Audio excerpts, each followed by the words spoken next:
Hey y'all. Happy holidays.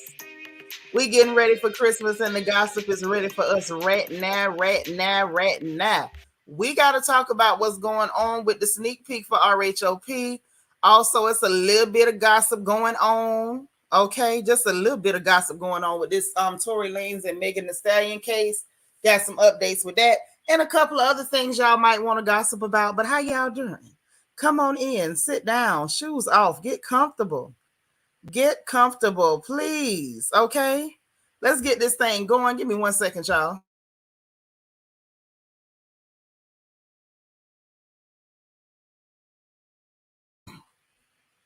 Yeah, I'm just making sure everybody is here. Let's all get in the room, get on in here.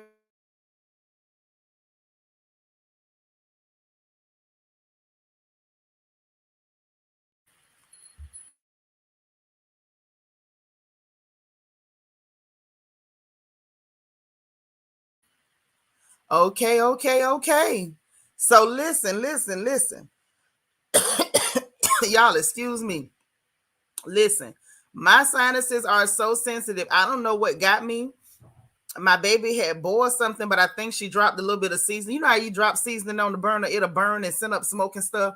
It messed with me so bad. So bad. And then I had burned some incense, and I think that smoke mixed with it, and that started messing with me. Y'all, look, if I cough a little bit here and there, please forgive me. I do not have the Carnival 19. I do not. Okay. Thank you very much. But we gonna gossip today. That's what we gonna do. Let me holler at y'all real fast. Let me greet everybody in the chat and let's get into the gossip because there's some stuff going on. Fifi ASP, what's up, pretty lady? Bianca Edwards, the beautiful, is in the house. Miss Sparkle is up in here, our resident Mary Kay lady. Hey, Yolanda Franklin, what's happening? We got Auntie Eva in the house. Hey, One Nurse Courtney, what's up, sis? So good to see you. So good to see you. Hey, LJ Forever. What's up? Millie Rock. What a beautiful picture. You didn't know I had a channel? Well, I'm glad you're here. Welcome. Welcome. Thank you, Bianca, for making sure you welcome our new sis. Sunshine. What's up, pretty girl? How you doing? Kenya 330 up in here. Hello. Cool Gamer is in the house. Mama's baby is here. There go Peanut. Peanut say like this video, y'all. Show some love. We got Queen of Hearts KS. How you doing? Catherine Bennett. Hey, sis, what's happening? Glad to see you. Everybody come in. Please hit the like button. Delicia Dismuke. How you doing, girl? How you doing? G darling, what's happening? Good to see you, Nona Perkins. Hey, girl. Be nice. That's what we gonna do up in here is be nice. Happy to be happy. How you doing, girl? There's my DT. Because, baby, you know we got to talk about it. It's some stuff going down. Rochelle. Hey, girl. Leslie Love. What's happening? Keisha E. There's my girl, Dimples. How you doing, pretty girl? Lanez. Okay, Lanez Beauty. I know that's right. I like that eyeshadow, girl. Good evening. How you doing? Look, y'all come in and get comfortable. Come in, get comfortable, listen. So I went and looked at the sneak peek and I felt some type of way about the amount of foolishness that was going on. It was way too much foolishness going on. And we got to talk about this mess with Wendy. And I want to hear what y'all got to say about it too, because I feel like Wendy is showing us that she's silly. And we already knew that she was silly, but she's showing us that she's silly. And she's allowing these people to make mockery of her. And while I'm never going to blame her for being a victim, nobody should have done to her what they did to her. So I'm never going to do that. But let's be very clear. She is silly as hell because she really thought these people was her friend. And we got to talk about it, y'all. Tutu for your info. What's happening, girl? Oh, yeah, we going to talk. You know your mama going to tell you. We got to talk about this. We ain't going to let this go. We can't let this go like that. Because in the sneak peek, y'all, they had Robin and Rings, Giselle and Robert Dixon. Robin and Rings sitting up there on the settee talking about people. And so while we was talking about the people, yeah, I was disappointed in a way that she apologized. But like I had said on Sunday, Be Nice, I understood the strategy with that. I think when it comes to Mia, it's strategy. And when it comes to Robert Dixon, it's just stupidity. Okay? No, this ain't what Essence said, but I do want to see my Essence. I don't know where her at. But listen, y'all, this is the thing. When it comes to Mia, strategy. When it comes to Robert Dixon, stupidity. And I'm going to tell you why, okay? So they had this whole thing, her, Robin and Rings, they sitting up on the settee and they talking about people. So, you know, at the end of the last episode, One Nurse Courtney, I'm sick of Robert too. I done had enough of Robert. I want y'all to get y'all little brother. Get him. Hey, Cheryl. Tutu for your info said, I knew her saying she loves Robin would come back to bite her in the butt. They were clowning her. Right. And see, this is where I say, this is where it comes in what I was trying to explain to our Essence, because y'all know that's my baby. But what I was trying to explain to her is, in situations like that, I pity you. I'm not mad at you. I ain't lose no respect for you. I pity you because you stupid as hell. I can't do nothing but pity stupidity. Okay, Millie Rock say Robert has a jealous spirit. It's all over her. Same for Mia. It's true. And I think the jealousy is for two different reasons for them two heifers. And we're going to break into that too. Yolanda say Rottweiler needs to bark off the show. You love calling Robert Dixon the Rottweiler. Lord have mercy. Hey, it's Tish. That's right, y'all. Hit the like button and share the video if you want to, child. Let them come on in. Tell them to come on in the room because we got to get into this stuff. We really do. We got to get into it. So listen, Sharon Fona's birthday was yesterday, y'all. So let's make sure we tell her happy birthday.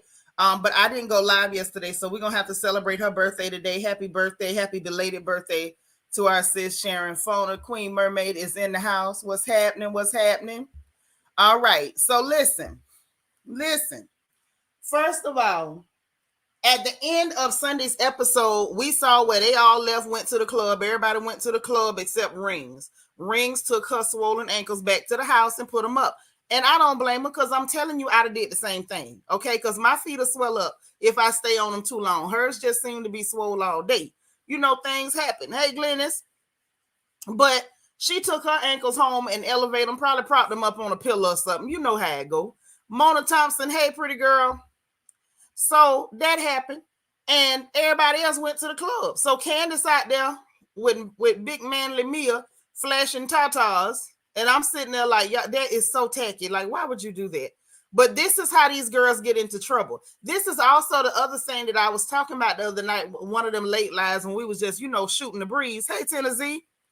And the fact that Wendy and Candiance both are in this situation because they have a want to be accepted by people who are not the same as you, who don't love you like that. You want them to accept you. You feel like if these people accept you, then you have arrived. They will never accept you, baby. They don't love you. And the question that both of those ladies need to ask themselves is, why do I feel a chronic need to be accepted by these people? Why am I not comfortable on my own? Why am I not comfortable standing on my own square? Now, that's the question that need to be asked. That's how they both got into this problem that they're in. Is there colorism on this show? Abso-goddamn-lutely. But the two people who are victims of it at this moment, and even Monique, were all people that ended up being victims, or should I say volunteers of it, because they still, even in the middle of all the attacks, even physical attacks at this point, still want to be accepted by these people. It's sad. I pity them. Hey, his sis, that's my good sis Marilyn McGowan is in the house. So listen, they up there they done got drunk, they hugging and laughing and stuff. And then you got Robert Dixon, old Rob Bass, sitting up there, and Shim decides to tell Giselle, talking about something. She was crying, talking about, I hate that we ended up like this. And what's so pitiful is that you ended up like that because that girl don't like you. Yolanda said Wendy and Candiance need to wake up and see these toxic, envious, jealous, vile women don't like them. They do. But I think they can't see it because they have this pathological need to be accepted by these people, because on some level, they have not just on some level. We saw Monique's last season, Wendy's first season, that they were participating. And they were willing to participate because they want acceptance. That's how you get yourself in trouble. I could never be a victim because I ain't never looking to be accepted by you, man. Hey, Dana Brown, that's what happened with these chicks, right? Lord DT, what you say? Ew. But listen, so she tells Rings, y'all good friend Giselle, she tells Rings, she up there talking about she crying and she hate that we in this place where we are now and this and that. So I said, okay, let's break this down. And both of them sat up there kikiing and looking like sour spoiled milk. One, I believe Wendy hate that they at this place now. It's sad that Wendy can clearly see that these people are being colorist. However, even with them being colorist, she's still willing. If that lady would just say to her, tell a lie and say, well, you know what?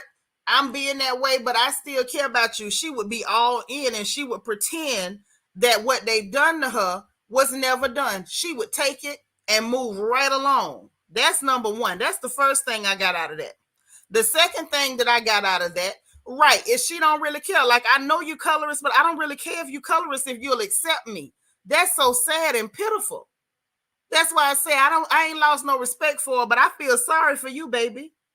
I feel sorry for you. You got all that beautiful divine melanin and none of the common sense. All the melanin is in your skin and ain't none of it stimulated your pineal gland. Not a bit. You got 4 degrees and you 4 degrees from foolish. This is silly. The fact that she ended up crying and saying that is simply because she thought when they attacked her and then she had to defend herself when they went after her husband and went to line on her husband and bringing mess from a fake blog to national television about her husband. She thought that, okay, you know, you did that and I lashed out and I hate that we at this place. She's not looking at why they did it. Baby, they did it because they envy you. They truly hate you. They don't love you.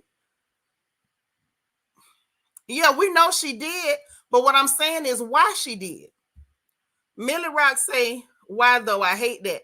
But you know what? It's a lot of people that rather than, you know, stand on their square, they want to participate. They want to be a part of, they want to be accepted by, and that's exactly what she did. She tried to be accepted by them people when she first came on the show, and she didn't turn out no better. She in the same position. Hey, yeah, I'm glad you made it too, girl. Where your crown at? DT say, oh, Auntie Wendy. Child, Wendy really played herself. She played herself, still begging these people to accept her. This is pitiful. LJ forever say, and can't feel sorry for Jacqueline about her current situation with Mia. She was going hard for Mia and been clowning her the whole season thus far. Mia been clowning her. But this the thing.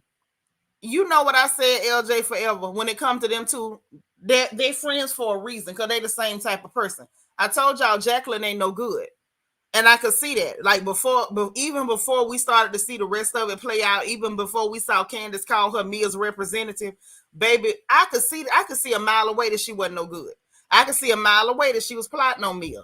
And I feel like they both nasty to each other because they both nasty people. Millie Rock say, we could never be friends after coming from my husband, period. Thank you very much, ma'am. Thank you very much. But she still wants to be accepted even after that. She feel like that happened and maybe it was a misunderstanding and maybe it was production. And I just want to go back to when we were friends. The problem, Wendy, precious, darling, with your pretty self, is that y'all were never friends. You might have been her friend, but she wasn't never your friend. Them people don't like you. That's right, Keisha E. Love yourself before you attempt to love and or befriend others. Say, because she just saying colorism because it don't fit her. She don't care about that system. Yeah, she don't care about the system. She gonna point out what they doing, but if she could get them to just stop at being openly colorist and just accept her, she would be fine. She would be fine. Yeah, ain't nothing wrong with liking Wendy. I'm not saying it for nobody to dislike her. I don't want you to stop liking her, but you know what I'm saying? Like, let's just call a thing a thing. This is what she's doing. She wants to be accepted at all costs. She want to be accepted at all costs. Hey, CGA, say, Lord, Karen said that Wendy didn't have common sense. She sure said it, didn't she? Lord have mercy. CGA came in bringing the hits. Yes, yes, yes, yes, Lord. That is what she said. That is what she said. Oh, Lord. And from Nacho Twins Mama, welcome to the porch. You are in the right place. You have found your tribe, honey. Linnaeus Beauty say, it's sad to lower yourself for a check. Sis, what's sad is, I'm going to be honest, I don't even think she's doing it for a check. I think she's lowering herself just to be accepted by these people because somewhere in her brain, she feels like they are above her, even though she leaps and bounds above them. She feels like they are above her. Now, Mia, she don't see Mia as above her. She don't have no problem putting Mia in her place.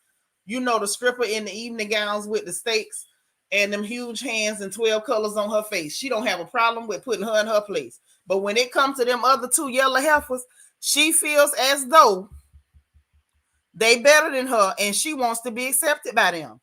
Tutu say, I wanted to grab Wendy and shake some sense into her. She was trying to be accepted, agreed. I believe her producer told her to make it right with the other ladies. Production or colorists too. Oh, yes.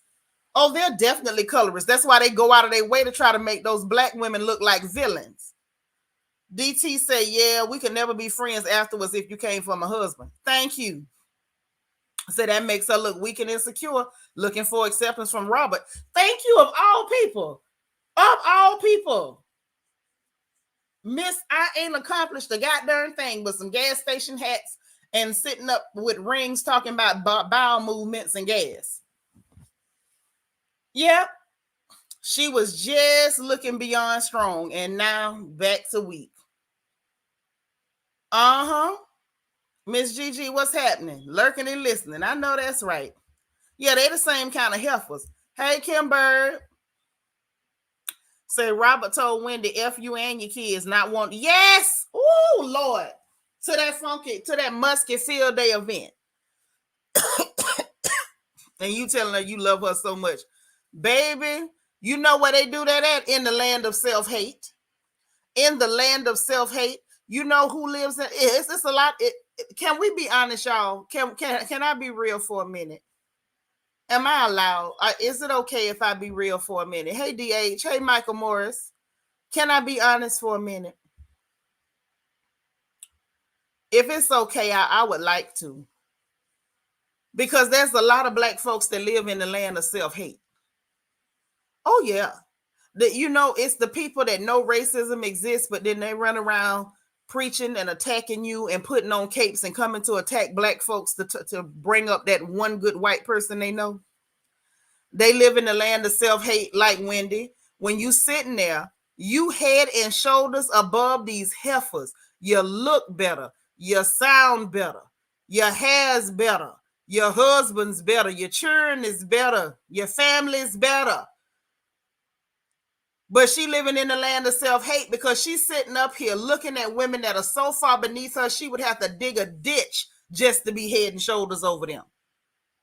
But in her mind, somewhere in her brain, even though she can see that they being colorist toward her, don't none of that matter if I could just get y'all to accept me, because then it would mean that I've arrived. Wendy's the type of person, like my baby says, she don't know how to win. You already won, baby.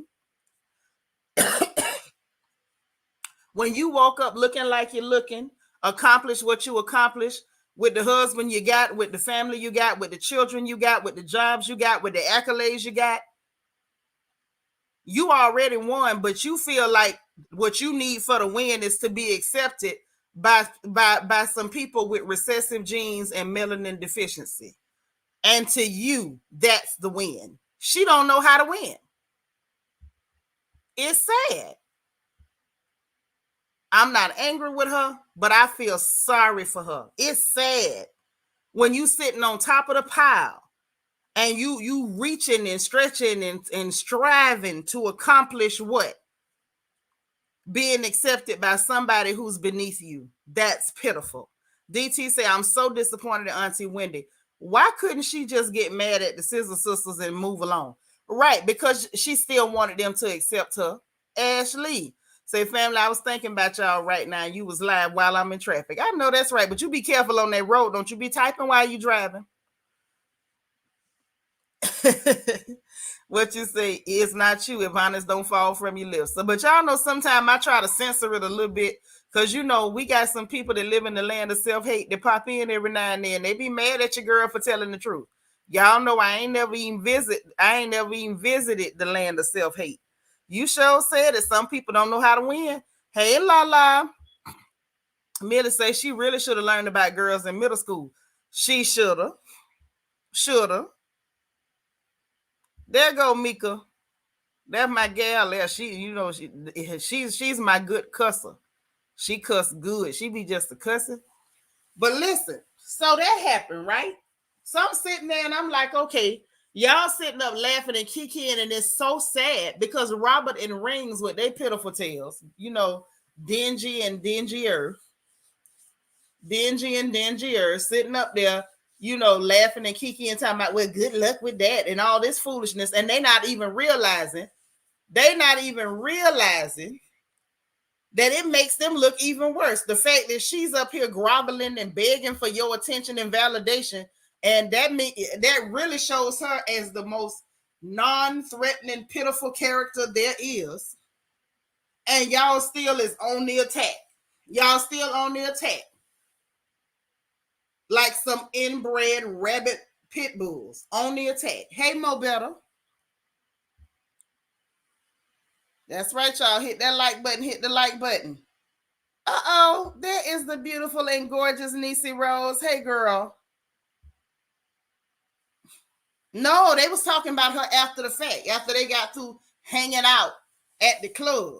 And then she goes on to discuss Candiance, talking about what we, I don't know where I stand with Candiance because she was mad with me in the limo in the SUV on the way back, and Giselle talking about that ain't no ambush. You talk about us off the show, so it don't matter if she talk about you off the show. Look what the hell y'all did on the show. Y'all lied on that man and could have put him in a situation where what if he lost his job?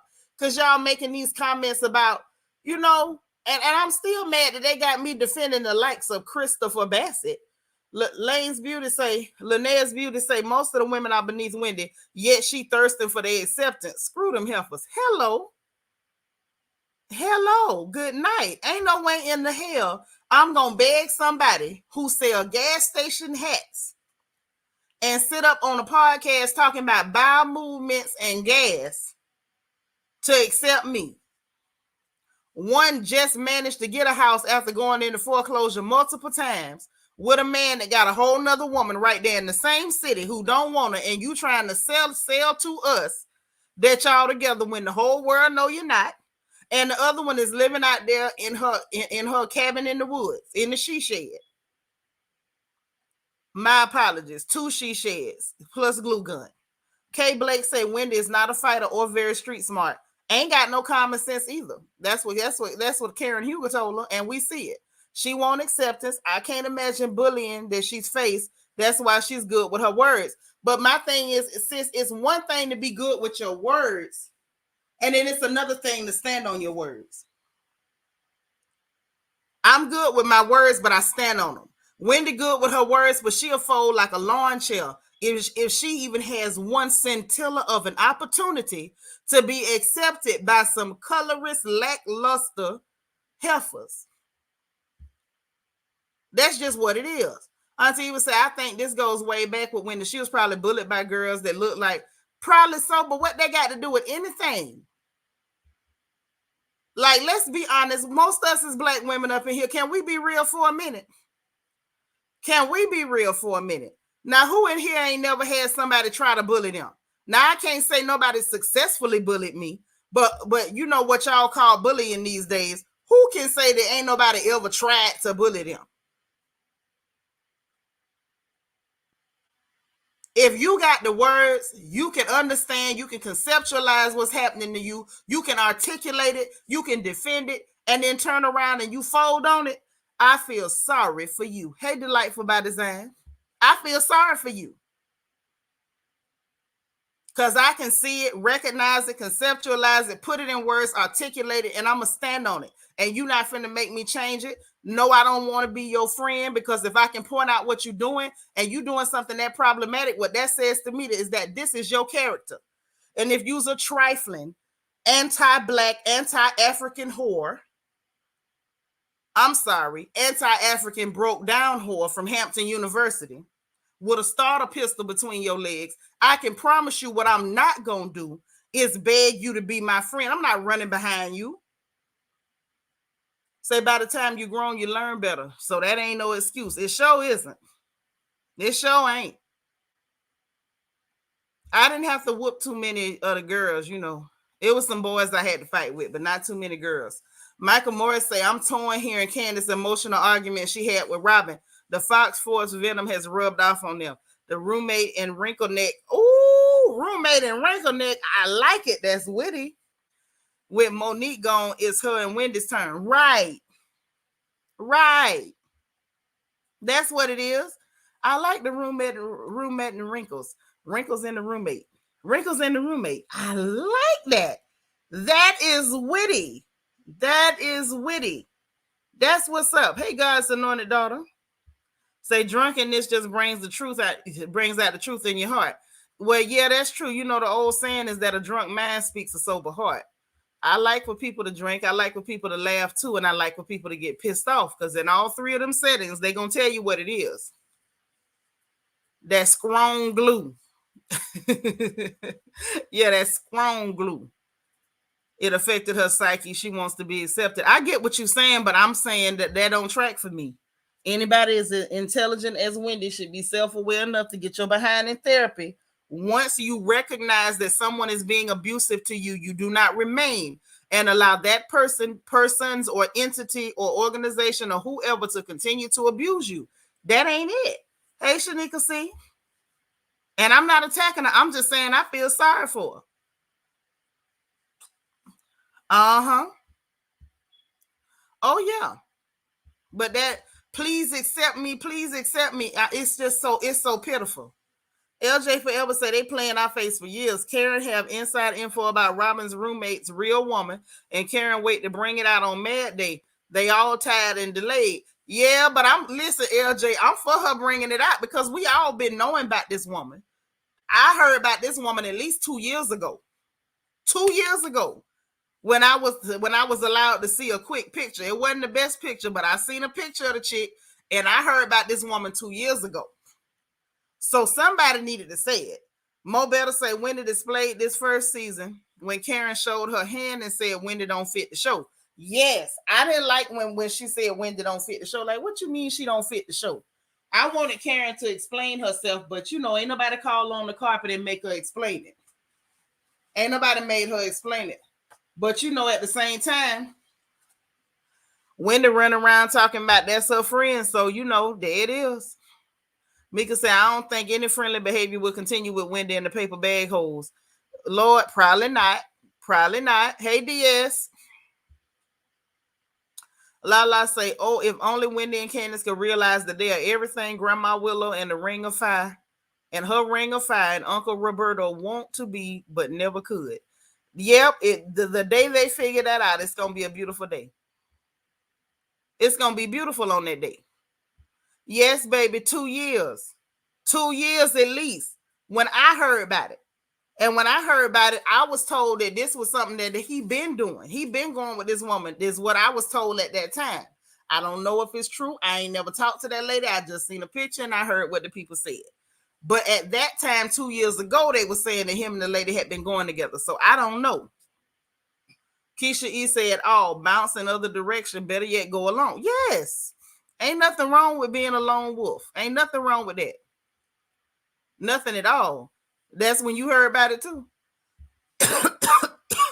I'm just saying. Ashley said, OMG, I saw something brief of that sort. So I remember they said this woman was Juan's true love. I don't know nothing about no true love. People like to put 20 on 10. They're going to put a lot on it if they hear something. We don't know whether that's the true love, whether she the side piece and he got another real woman out there. I just know that he been going with that particular lady that Karen talking about at least for the last 2 is what the rumors been saying. So I don't know. Karen could be late. Maybe he done quit the woman, but the way Juan acted, the way he got upset, I feel like you mad because we mentioned your real woman and she ain't part of the show. Yolanda said Karen need to be called to the carpet again and explain that statement by Wendy and about trying to get Candiance fired 2 seasons ago. Yeah, I didn't understand that going to HR talking about because she told you to burn in hell. That ain't a threat. That wasn't terroristic. Like, there was no reason for that. Yeah, she definitely knows she's above the show.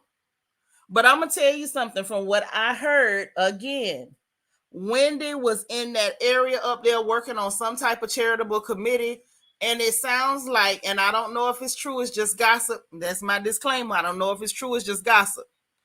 But you say Giselle alleged that comment, so we don't know if it's true. That's true, but Karen did not deny it. So that's the problem I got. But when she was working on charities and stuff up there, the impression that I got, and it's just an impression, was that she was trying to pull that pick me stuff with that. So maybe, you know what I'm saying? When you run around acting like a pick me, you yourself start to give people the impression that you're not enough. You acting like you're not enough. So how you gonna expect somebody else to see you as though you are? Michael Morris says it's an unpopular opinion, but I do feel bad for Candiance in this situation. But now she knows how Monique felt when she, the green-eyed bandits, Sharice and Gigi, attacked her on the paternity of her child. Well, you know what? I'm with you a little bit, but not all the way, because Candiance didn't take part in that attack about the paternity of that baby. Candiance did not take part in that. Now we got to tell the truth. Now the rest of them did on that, but she didn't. She didn't. Now the rest of them was being real messy, talking about, oh, she's sleeping with the trainer, sleeping with the trainer, sleeping with the trainer, sleeping with the trainer. Then it come out the trainer is a whole homosexual, and now everybody want to get quiet. And it's like, okay, so y'all basically done set up, told all kind of lies on people. We knew Candiance was aware of it because she went live and outed them eating out that styrofoam plate that time. And she admitted it again this season. My problem with that with Candiance is you were a party to too many of these conversations, too many of these plots and plans to take people down by telling lies. How did you ever think you would escape it? How did you think they weren't coming for you? I remember Monique did tell Robin she didn't want her to get started on her. Oh, yeah, I know she didn't. I remember she saying that, but yeah, Robin ain't want none. Robert Dixon, they did not want that. Don D said, I think Wendy and Candiance really think the rest be trying to make good TV, but they don't have sense to know. They just don't like them. Thank you, Don D. Y'all, excuse me. I'm sorry. I'm so sorry. I had to blow my nose.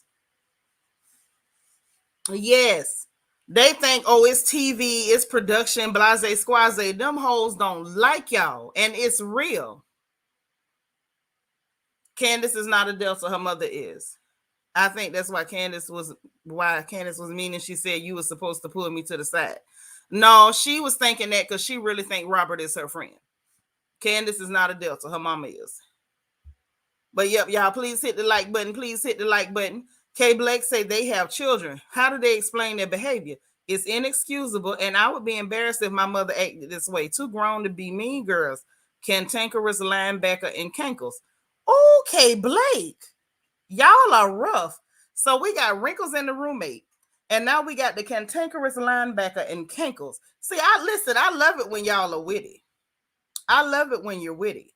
Play with them words, honey, especially that good old alliteration. I love some alliteration.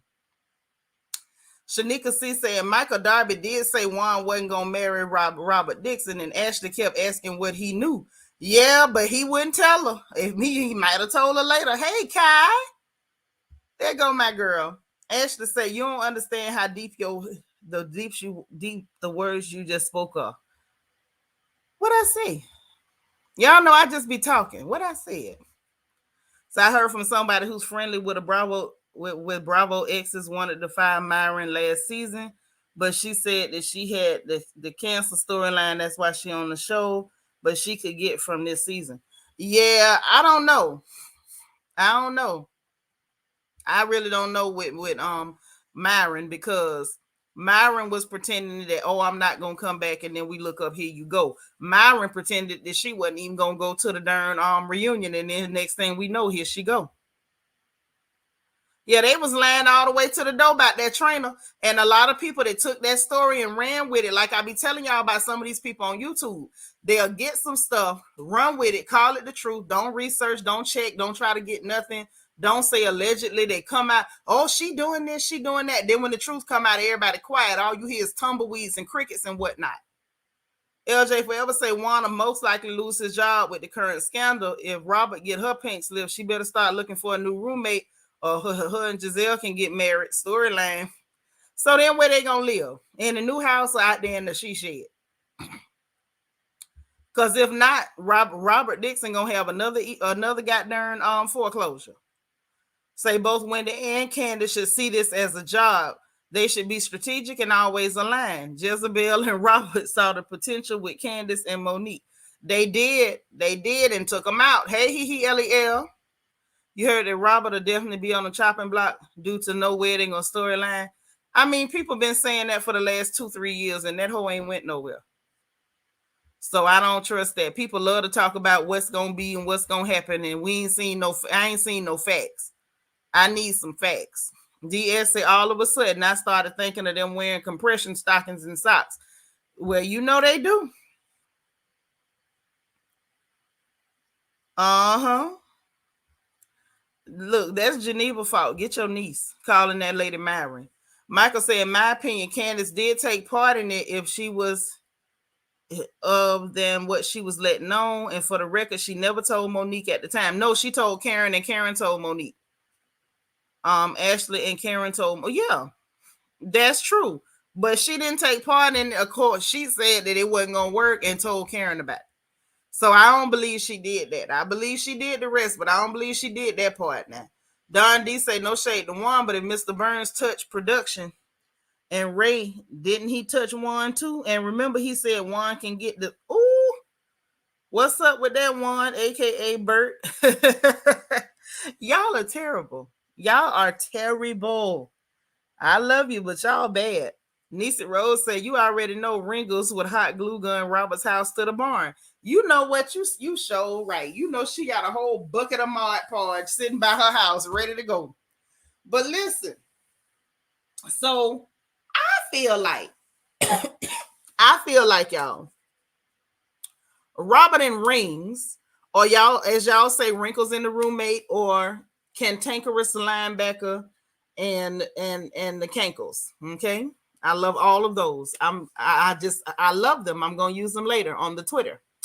But I think when it comes to Candiance, they trying to figure out a way to like make her just bow down and wrangle her back in, because she do know a lot of their dirt, because she was a part of a lot of their plotting and planning, and two, because they know they can push her buttons and agitate her and use her later.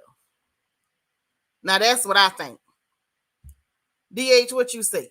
Robert needs to join the production crew since she likes to record and playback conversation. No, that big heifer need to join security. That's what she need to do. She need to be a bouncer. Lala said, instead of being so concerned with starting foolishness, them helpers need to invest in a daily probiotic to prevent further infection, because they both unclean allegedly. Girl, Kai, get your kinfolk, him. Get your kinfolk. Even Wrinkles in the room. Listen, that's what your kin people said. They said Wrinkles in the Roommate. I don't even know where y'all get that from. Robert ain't never built a goddamn thing. She couldn't even build herself a walkway to the bathtub. I don't even know where y'all come from with that. Hey, Randa, say such a shame Monique, Candiance, and Wendy had so much conflict among them. If they were able to band together, they could have taken control away from Giselle and Robin. Right, Randa? But that was the thing. Instead of them standing firm, they literally let them, those melanin deficient people come in and have them at each other's throats. It was very stupid. Hey, DV. She the police. Hey, Red Majestic Diva. I'm just saying, it is what it is. Say it came from the show, but I understand that. But Bob the Builder was around there fixing stuff.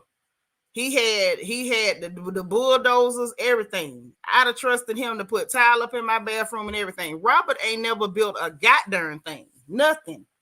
That don't even apply to that dude at all. Now, if you want to say Vera DeMilo from In Living Color, tenfold. If you want to say that you happen to see a cantankerous linebacker, I can ride with you. If you see Roberto, if you happen to see that clear woman that was on Grey's Anatomy, I'm with you. But I just don't see a builder when you ain't never built nothing. I'm not digging it. I ain't digging it. I ain't seeing it. LJ Forever say, yeah, Robert don't build nothing, but she'll bedazzle the hell out of hat. Sure will. She sure will. Or let me say this. No, sis, she might not even be doing that. I believe she banned them from China with the bedazzles and the glitter already on them. Say Rottweiler struggled to flip the one house she flipped. Yeah, struggling.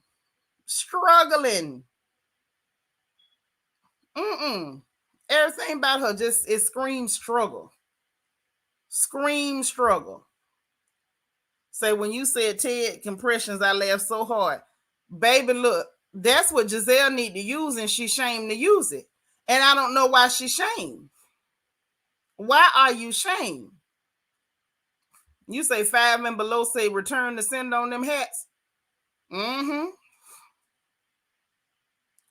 Listen, I don't know. I don't know. You know, like I say, people been canceling orders and everything. So now we got to talk about Candiance too. Candiance had to go back and admit that she said what she said and she didn't tell the truth about it. And then, you know, I like that she was honest about it and said, hey, production had to remind me that I did say that. So I'm glad that she opened her mouth and said, hey, I did say that. I don't like that you forgot what you said. You were so busy gossiping with Ashley, and Ashley ain't none of your friend. Say Robert talking about she got a piece of coin and then lost her mind. I told you ain't nothing happened, but she done took a total of 3 baths and went crazy. Okay? Rob him consulting on the bond bill site. Okay? Yeah, whatever happened to Robert's house flipping? Child, whatever happened to Robert's trucking? Robert's house flipping? Robert's PR? Robert's party planning? Little Robert done had a lot of business. A lot of businesses, and ain't nothing good came out of that. Nothing. Yes, Giselle needs some Ted hose. One of y'all sent her a pair. She need a Ted hose and one of them roses. Them little roses y'all be showing on them little nasty clips on social media. Y'all know what I'm talking about. I'm just saying. DH, thank you so much for the super chat. Thank you for the love, boo. I appreciate it. I appreciate it. Whew. Listen.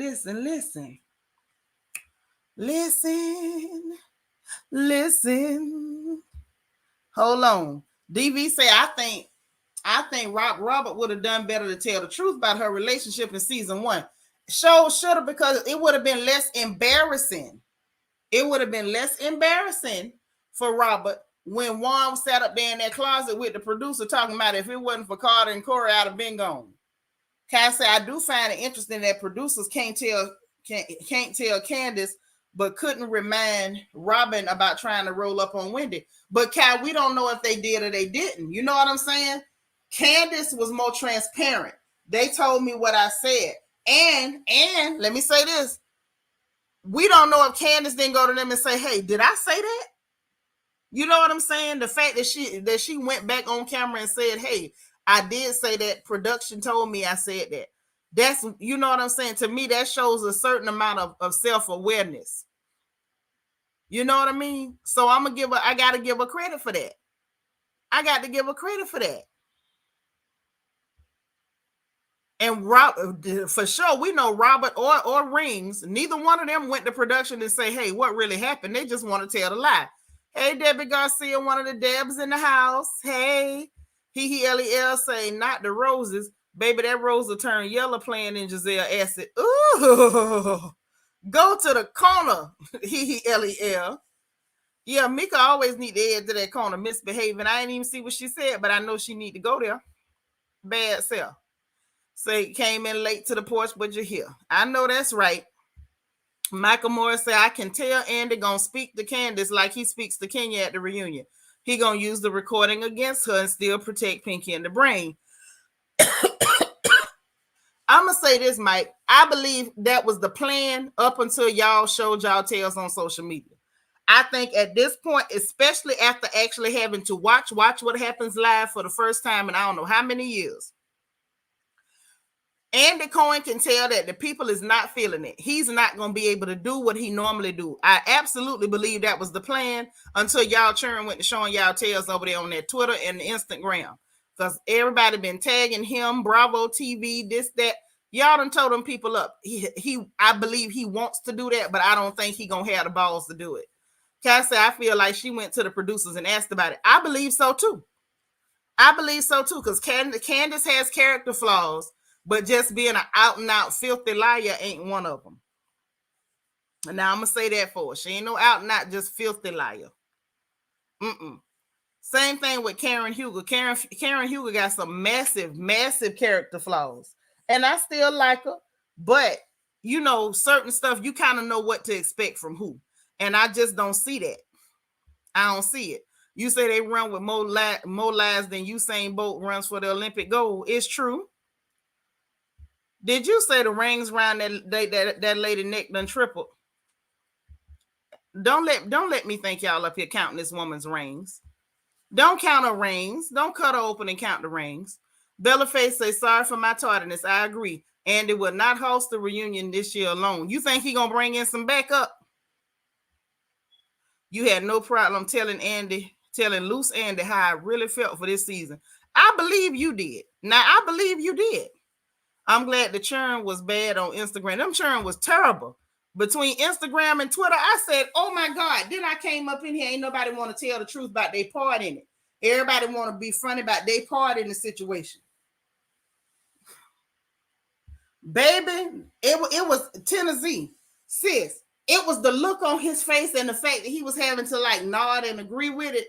It was saying like, dang, we ain't gonna be able to get away with it this year. Like, I could really read it in his eyeballs. Like, man, everybody see it. Everybody calling it out. Like, I'm gonna have to address it. Or I'm gonna have to bring somebody else to do it.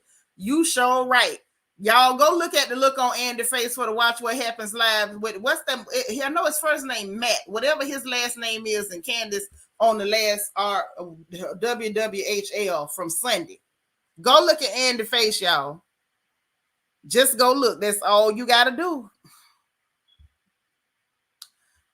You said, I said I like some things. Yeah. I know you like some things. You did admit that you did get to liking tweets and stuff. Say, I'm not sure about this, but I heard Claudia was hosting a reunion.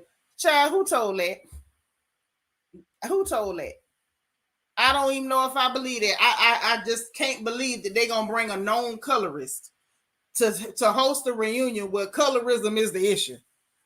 Now, that would actually be funny. That would be funny. Y'all will mess around and have a marathon live up in here. Y'all will rip that lady till the sun come up.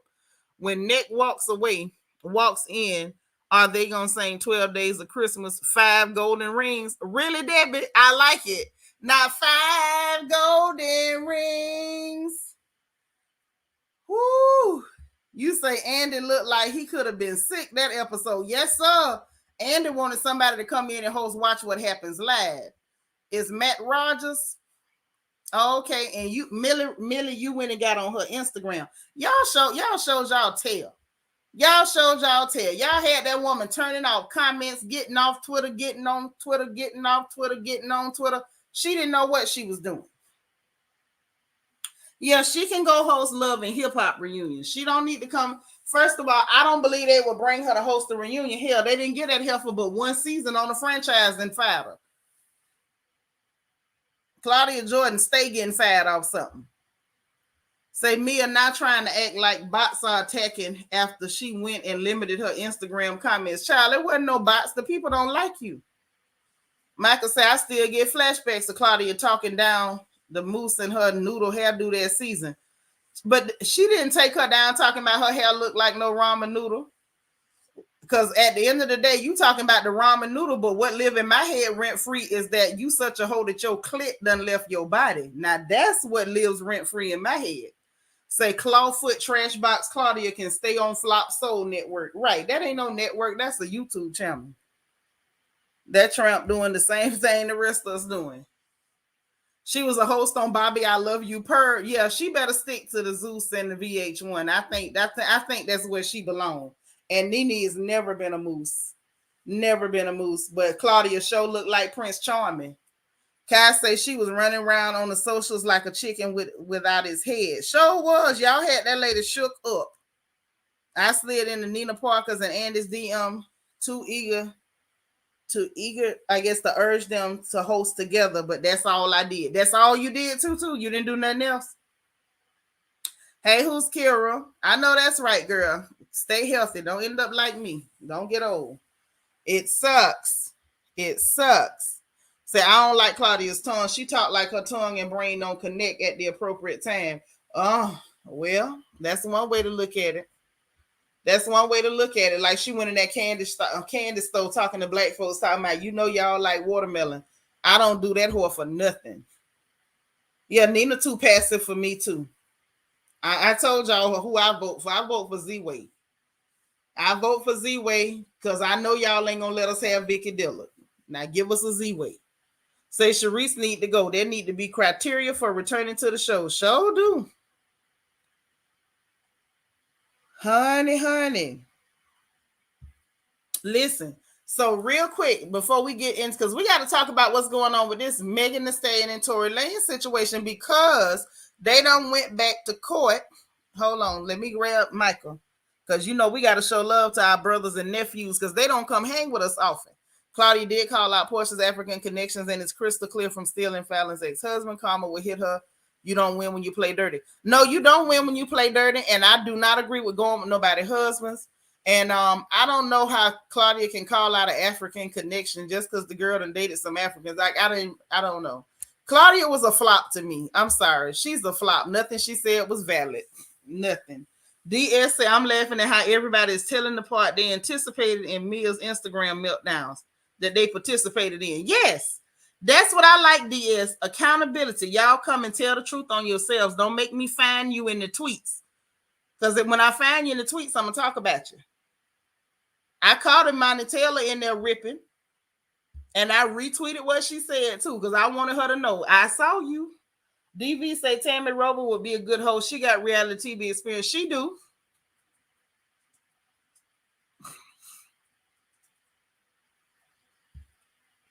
Yeah, I don't know about that, because that ain't what I read. That was gossip stuff. I don't know. Maybe she will show up. I don't know how she can help him, because it ain't looking good. Claudia was always a weirdo, say stupid stuff. Yeah, she had way too much energy for saying weird things and no energy for going by the shop to get a pedicure. Girl, it wasn't memorable. It wasn't. She was so pitiful. She tried so hard to get a moment with Nene, because they told her if you could fight with Nene, you can get a permanent spot. And Lanithia really wasn't giving her no energy. Lord, this one here still pleading the fifth.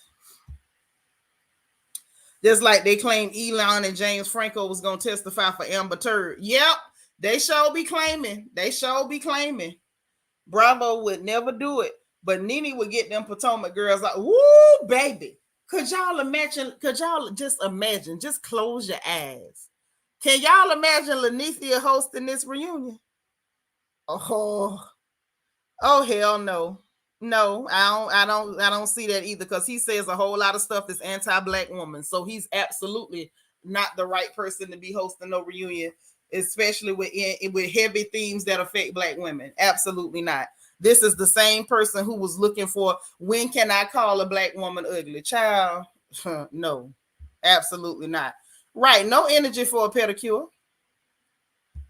Right, yes. Yes, God, if Nene would host, I'm telling you, that would just make my life complete. Say the Potomac girls don't read as well as Atlanta. Well, that's because you ain't got a lot of black girls on that show. You got two black ones, and the black ones be trying to read, and the other ones get mad and throw stuff and attack them. Say, I did not participate. I will not be sent to the reflection corner. That's my girl. There you go. Okay, listen, I would be on the floor if Nene hosted. Girl, I would start off on the floor. I wouldn't even watch that from a chair. I would get a pillow and a blanket and sit on the floor to watch it. That would do everything for me. Would it not? Oh, listen, but I don't know how safe it would be to have a host that'll be reading the cast, because you know that heifer be done read everybody up there. Everybody be done got mad and left. We wouldn't even get the reunion. You ain't know he said those things. Who? Which he? Oh, you talking about Dineva? Oh, you didn't know? Yeah, Nene will be done got the windmilling. You right. Yes, God, but we know better. Hey, Egypt now. You say Nene hosting would be the ultimate wig shift, and I'd love to see it. I would love to see it. Now, don't get me wrong. I just feel like I don't know how that would really go. So before I get into the Megan and Torey stuff, let me show y'all something real quick. Real quick. Wallon.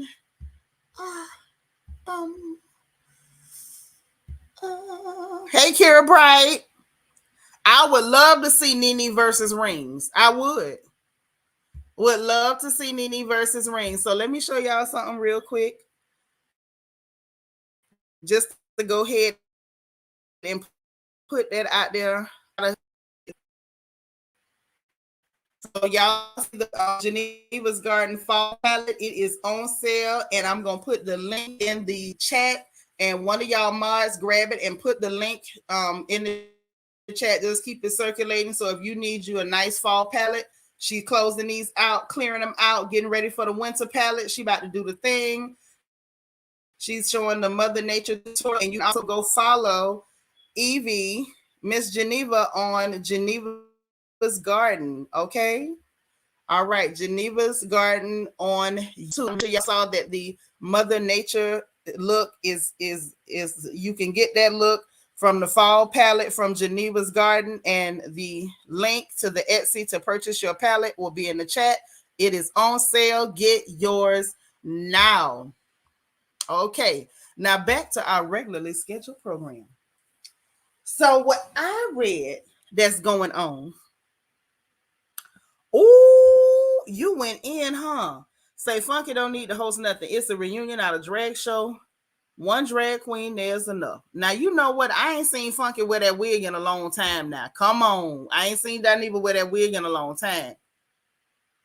She would break all kind of records if they did that. They would get every rating that they ever lost if they did that. Now, that's the truth. That is the truth. And I can't deny it. That is the truth. They would make all their money back if they did that. All right. But I don't know whether they, would be ready for that type of heat, because that's a lot of heat. That's a lot of heat. The link for the Geneva's Garden fall palettes are in the chat. Okay, get yours now.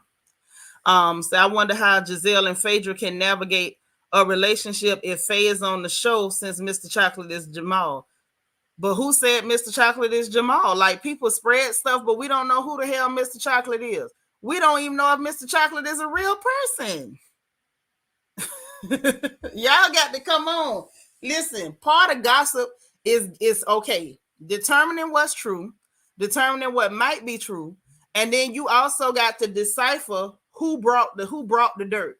If the person who brought something is somebody who don't like you, everything they said is suspect until you can get it corroborated by a third party or by multiple parties who are unrelated. That don't match. Giselle wasn't reading Monique when she had that binder. When she read that pastor's phone number, child, she sure didn't. If anything, she got quiet as hell. Kaya, now who's Kira? Now you know good and got darn well Bravo is not ready for Kaya. Well, I mean, that's one Mr. Chocolate, but that don't mean that that's who's in the phone. I call people by all kind of names. It don't mean that's who you are. You know what I'm saying? We don't know who that person is, and we don't know if it even exists. We don't know. We just don't know. It could be anybody. 1 minute it's a stripper, next minute it's J Mall. We don't know who it is. We don't. And J Mall got a type. And Phaedra don't seem to be that type. She ain't quite tall enough. She built kind of the same like them girls he be talking to, but she don't quite look like them girls. Yeah, Kaya's a little too unprofessional. A little too unprofessional. Yeah, I like straight facts, not just stuff that people say who don't like you. That's not enough. Yep, you could hear a rat piss on cotton when that girl went to reading off that man's phone number. Nick was quiet like a church mouse when Monique read that number. Yes, she was. Yes, she was now. Yeah, he like them brown, like real brown and pretty. They ain't got to be dark because Tweet, the girl that used to be a singer, she ain't super dark, but she brown. Malaysia, LaQuisha Malaysia, she not dark, but she brown. And he like them, they got a certain look to them. Say Candy alluded that she was talking to someone when I remember when Candy said that, but her and Candy was going back and forth. Candy knew a lot of things about Faye when she was about to air it all out at the reunion. They were last together. That's true. They both know a lot about each other, but I don't know whether that's accurate or not. I don't know, and we'll never know who Mr. Chocolate was because even though Candy mentioned Mr. Chocolate, she didn't say who it was. People went to making up stories.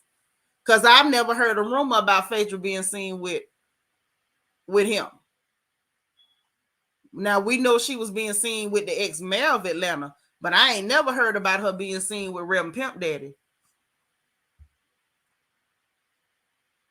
All right. Geneva's Garden say the colors are a compliment to the brown girls. I know that's right. Kira say, do the fall palettes have any fallout when you apply it? You mean like, do they lose their color or do they stay pigmented? They stay pigmented really, really good. So like really good colors. Like if you like to do cut creases and stuff, the colors are really vivid. They're real nice. If you use a primer, you're not going to lose any of the vividness of the color. It shouldn't be a lot of excess. Silly Boy 12, how you doing? Welcome, welcome. I'm glad you caught the live, honey. I'm glad you did.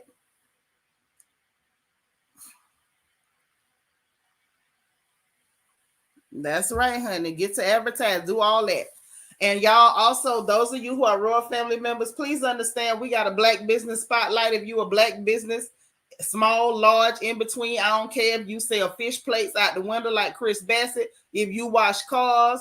Now if you selling your pocketbook, you can't advertise that here, but anything else, even your YouTube channel, if you are a Royal family member, if you got that crown by your name, holler at me and I'll put you in touch with our sister, Mrs. Egypt now, and she will coordinate with you so you can promote your Black business, okay? All right. So next up, let's get into this thing with Megan and Torey. Because see, y'all will talk about housewives all night, and I know you will. I know you will. And I will too. But we got to get the update on this right here because the update was it was a lot. Okay, it was a lot. It was a lot. So this is what we got to. Yes, I did say selling your pocketbook. Now, if you're selling your pocketbook, Auntie cannot help you promote that. But anything else, you got car wash, detailing. If you braid hair, if you watching churn, if you do makeup, if you shine shoes, if you make clothes, if you whatever you do, when you do what you do, as long as you're not selling your pocketbook, you can come and promote your business here. We got your back. If it's a YouTube channel, get your highlight reel together and come through with the come through. We got you. Okay? We support Black folks over here. That's what we doing over here. We supporting Black folks over here on this porch. So back to this Megan and Torey situation. Because it kind of, I had to look at this from a different type of angle. I said, okay, it looks like these people, they comfortable and confident enough to be adding to it. Comfortable and confident. So what they're saying is it's a new felony charge. All right. I know that's right, Debbie. Go on, get your pallet. Debbie says she back. She went and grabbed hers. That's right. While they on sale, you better get them. Because she just like Fat Joe with that. Yesterday's price will not be today's price. All right. So listen. Y'all know they was doing the jury selection or whatever, but they done added a new felony charge to the case. So they not even trying to reduce the charge. They not trying to back it down to a lesser charge. They adding another felony charge to it. So something is really going on here. Lord, Lala giving a disclaimer. Just to reiterate, we support all businesses except those of the harlot variety. Yes, shout out to the harlots, but I just can't promote that here. That's right. That's right. So they added a felony charge to it, and they said that it's discharging a firearm in a grossly negligent manner. So the prosecution is not backing off of it. Not only did they not lower the charge, they didn't lessen the charge. They didn't try to drop it to a misdemeanor. Instead, they put their foot on the gas and added another felony charge to it. Okay, he's still facing the initial charge and not even added another one. So this is what I want to talk about with this. Okay, it's the intentional obtuseness of some people. People are and I have to say intentional, because at this point, most of us done watch Law and Order, and we know how these things go. Okay, right, Nisa? It looks like the leprechaun is toast, and I'm gonna tell you why. with the intentional obtuse people. They have a problem. They have a problem. We got somebody else from New Zealand. Silly Boy 12. Thank you for the super chat. Say, hope y'all have a good day. Love from New Zealand. We love you right back. I love all my international people. If y'all here from Canada, from the UK, from New Zealand, from the islands, honey. If you in Switzerland, yeah, we got Sister Umi in Switzerland. We got our good sisters over in Germany, in Abu Dhabi. Everybody who's watching internationally, we love y'all. Much love. Thank you so much for the super chat. He else say, hopefully they find him guilty on all charges. They need to lock that thag pixie the F up. All the Dustish men defending him should be shamed. They should be ashamed. And let me tell y'all something else, right? So, one, they keep acting like it's Megan versus Torey. No, it is the state versus Tory Lanez. I'm trying to figure out how it turned into, we're going to see who telling the truth. Baby, it's the state that's brought him up on charges. The district attorney versus Tory Lanez, the state versus Tory. This is not Megan versus Tory. This is not, somebody coming in to testify against Megan. Megan is not on trial. Tory is on trial. Megan is the victim. I know that's a foreign concept for a lot of people, but Black women are victims at times. So if something happens to a Black woman, she's a victim. This is exactly what we keep seeing on Potomac. When it comes to Black women, you're not a victim. Well, guess what? If a Black woman gets shot in her foot, guess what that makes her? A victim. Just like with poor, pitiful Wendy Osefo, okay? With poor, pitiful Wendy, Wendy's a victim. When a large Hispanic male throws drinks, pocketbooks, and phones and tries to further physically assault you, you are a victim. It doesn't matter who don't like your Blackness, your mouth, or feel like because you Black, you need to shut up. None of those things will negate the fact that you are a victim. Hey, Deborah Randall. Okay? I'm just saying. It's the state. Thank you. The state got the burden of proof. And the state apparently is very confident because now they're adding more felony charges. Well, but Bella, the professor, got to be pitiful because even though she's winning in the court of life, she's still bowing down to beg these whores to accept her. That's why she's pitiful. Yeah. Black women are victims when we get shot. We're victims when we get assaulted. We're victims when people do things to us that we did not cause them to do to us. When we're not doing something to you and you've done something to us, then that Black woman is a victim. Shanika C said the DA is only going to bring charges if they know they can win. Well, if they feel they can, because DAs lose all the time. They lose all the time if you got a good lawyer. But the fact that Tory Lanez's lawyer is grasping at straws, hoping that Kylie Jenner can come talk for him is, that tells me he doesn't really have a good defense for that young man. Because Kylie was at the house. She wasn't at the scene of the crime. So what the hell can she add? What can she add? Bella Faye say it was poor and pitiful, though. Yes, it was poor and pitiful. Yes, fingernails. Mia whooped her own behind, trying to attack Wendy further after throwing a drink, a purse, and a cell phone, and they still tried to make the Black woman a problem. And this is exactly what they've done to poor Megan. They need Megan to be the problem. Lala say that diseased rabbit leprechaun menace, otherwise known as Tory Lanez, aka Canada Dry, can go to the nearest part of Hades. Not the nearest. Oh no. Say Kylie cannot add a gosh darn thing. Right. Because her saying they argued at the party. So does that mean everybody you argue with, you got a right to shoot them? Help me.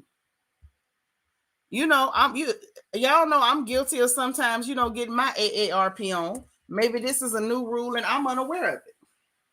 But I can tell you it don't look good for that leprechaun, y'all. It don't look good. Usually by this stage in the game, and you done got all these continuances and you keep getting continuances. A lot of times the DAs be tired. They want to clear it. They want to get it off their schedule. They start trying to make deals and lowering, like, okay, instead of the felony charge, we're going to lower it to a misdemeanor. We're going to put you on this, that, and the third. Instead of them backing it down, they adding charges to it. So it don't look good for the leprechaun, y'all. Malisha. How you doing? I miss you. Say no to DA's adding charges because they don't have a real case. If you read the public transcripts, which Mob Radio provided, and you'll know what's really going on. I don't buy that. And Mob Radio, to me, is not a valid source. Absolutely not. That's not a valid source. My thing is this: I watched enough court cases. I worked in criminal justice for a long time, and I'm here to tell you, when they start adding felony charges, they didn't remove the charge. They didn't change the charge. They didn't commute the charge. They added an additional felony charge. Yep, I'm here for the truth too. And the truth is that black woman didn't shoot herself. Now that's what I do know. She ain't shot herself. DS say look like Tory Lanez will be sidewalk. Yeah, something finna go on. It don't look. I'm just saying it don't look good for that leprechaun, because he's violent and he proved it. And he needs to be deported. LEL say the thug picks is the thug. Wait a minute. I can't even go no further. See, this is why you always getting sent to the corner. Did you call this man a thug pixie?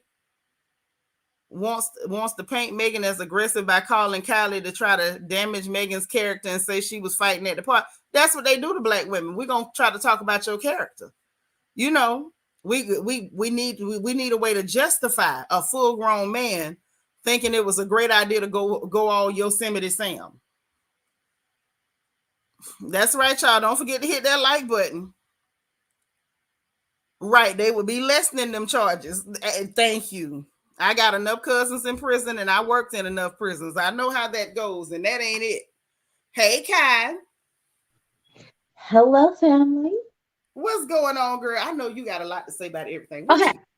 Okay. First of all, I want to again say thank you everyone for listening to me and sharing your platform with me. I'm just a little reality TV nerd who likes to look deeper into it, and everyone welcomes me here, so thank you. You're welcome. I was being a nerd today. I was looking for some nail art on Instagram, and before I could go to this, I like nail art on Instagram too. I do. I went to inspiration. My brain was hurt. I didn't want to think too hard. But before I could go and look, Wendy popped up on my timeline. So I was like, oh, because I don't really go on Instagram a lot. So I was like, oh, let me scroll through and see what I missed. And it made my tin hat tingle of there is something going on between the production company, Bravo, and NBC Universal.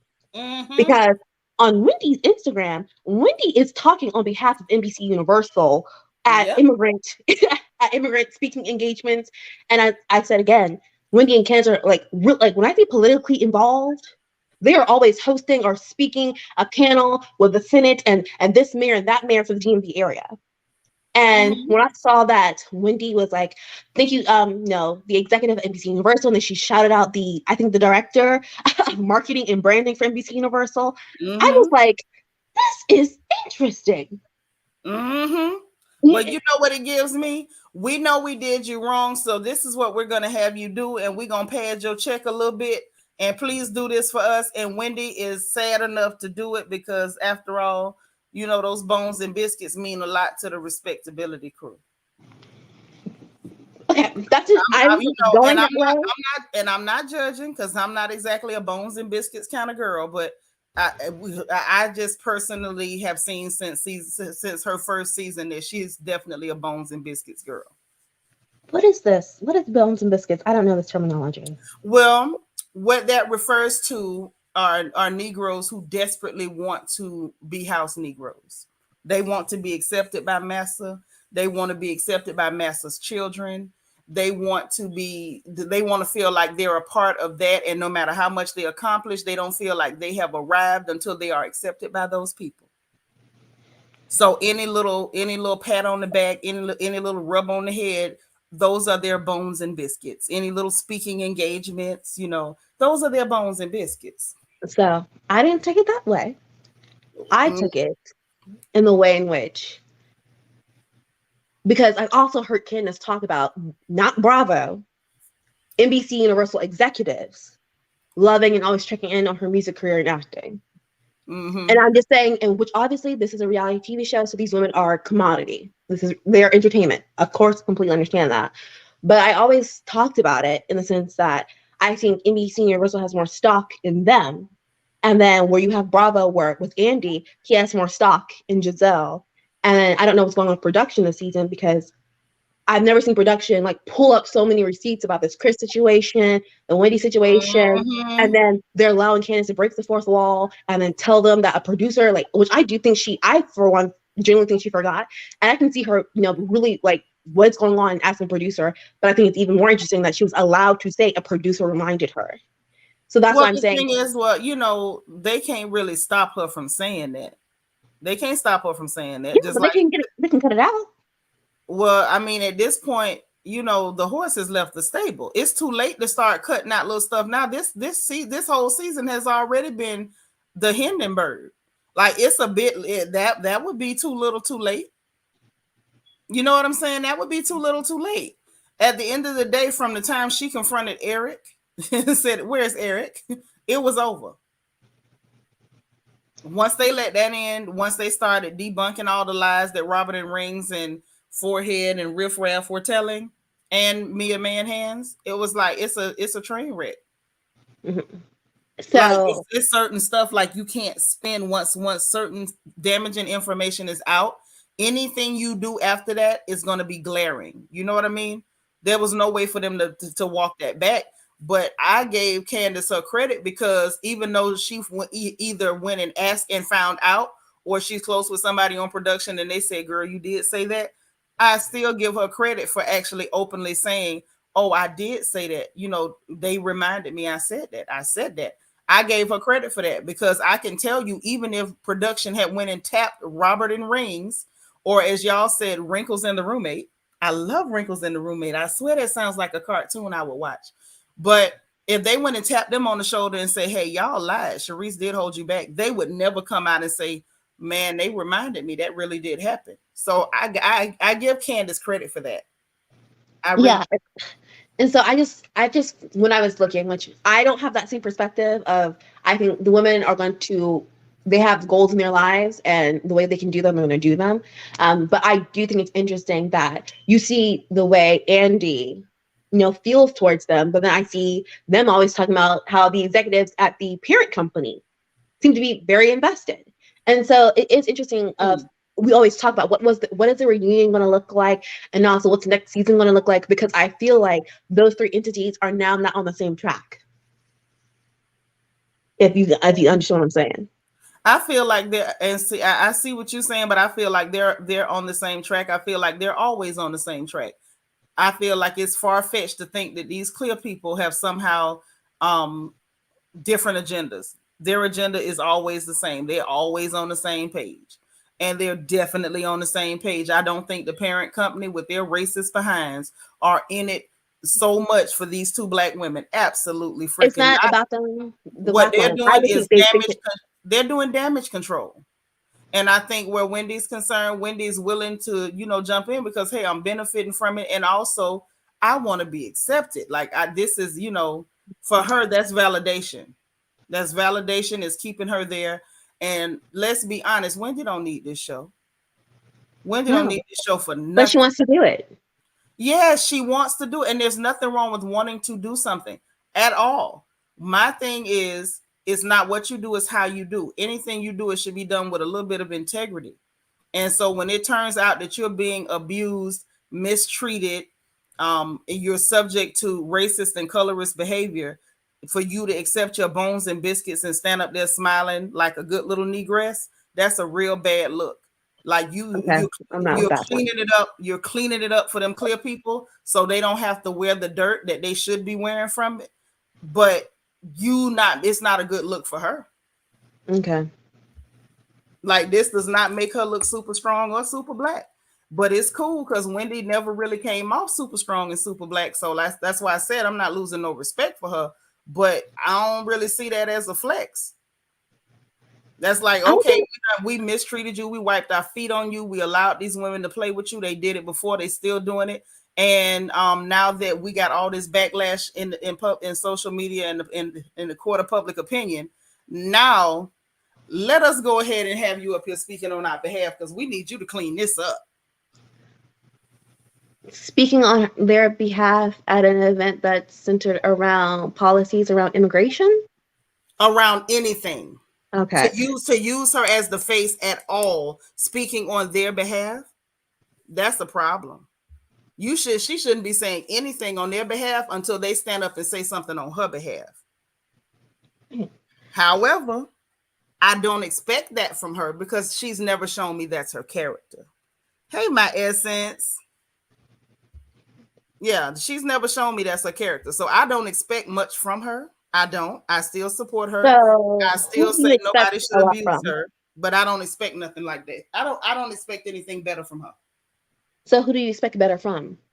Not anybody on that cast. Okay.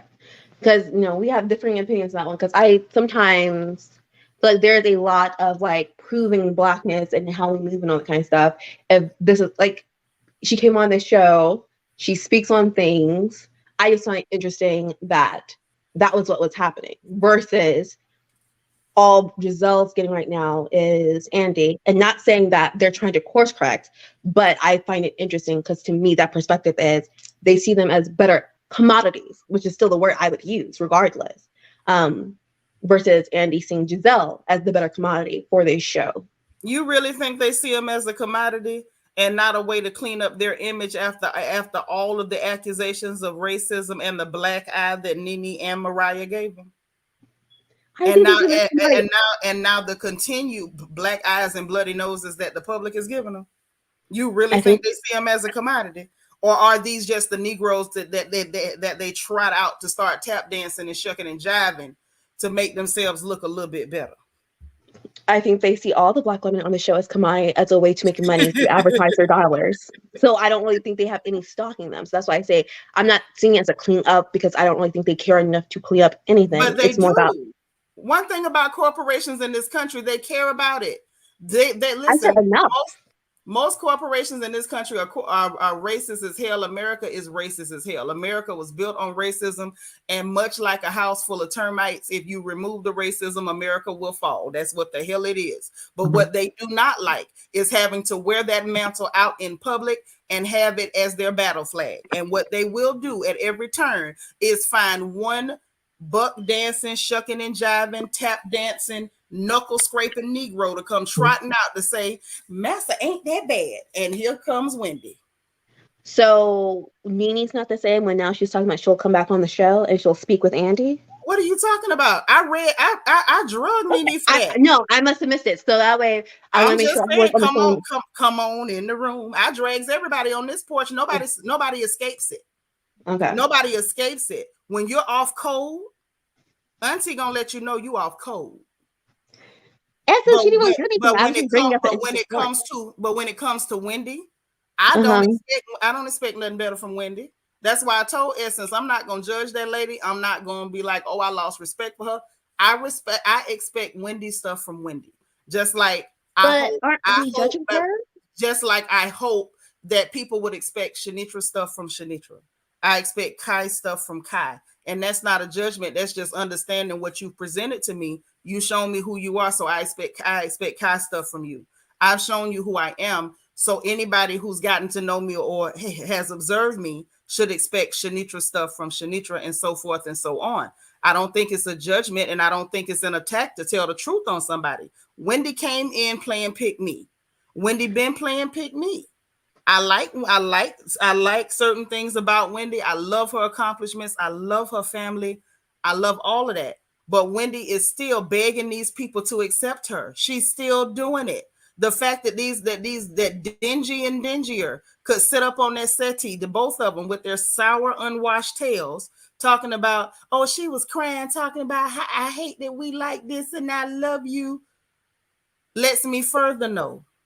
Baby, you still screaming pick me. You can acknowledge what's happening. You can see what's going on. You can call it out. You can articulate it, but you can't even stand on your own words. Instead of you saying to NBC Universal, y'all need to handle this because what's happening to me is problematic. And it's not just triggering to me, it's triggering to my community. Instead, she goes shuffling out there. Mammy's little baby like this happened in October. Is what I'm talking about happened in October. And bread. It might have happened in October, but she knew what went on during filming. Yeah, but I don't think she thought anyone would actually be on her side. It doesn't matter who is on your side. Do you realize a lot of us who've been in the conscious community since the 80s and 90s, we had nobody on our side and we still stood on our words. Yes. Period. It ain't got, it has nothing to do with who has your back. Because a lot of times when you stand up for what's right and for what's black, you ain't got nobody on your side, least of all black folks. So it ain't had nothing to do with the backing. It had to do with the fact that she's intelligent enough to recognize it, call it out, articulate it, and then she folded like a lawn chair and went to shuffling and singing Mammy's Little Baby Like Shortening Bread. That's what it was. What I respectfully disagree. It's playing politics, because her work job, her CNN job is related to the Bravo, well, not the Bravo companies, but the NBC companies. So she has to play a politic role somewhere in there because of her job related to that company that does sponsor her show on CNN.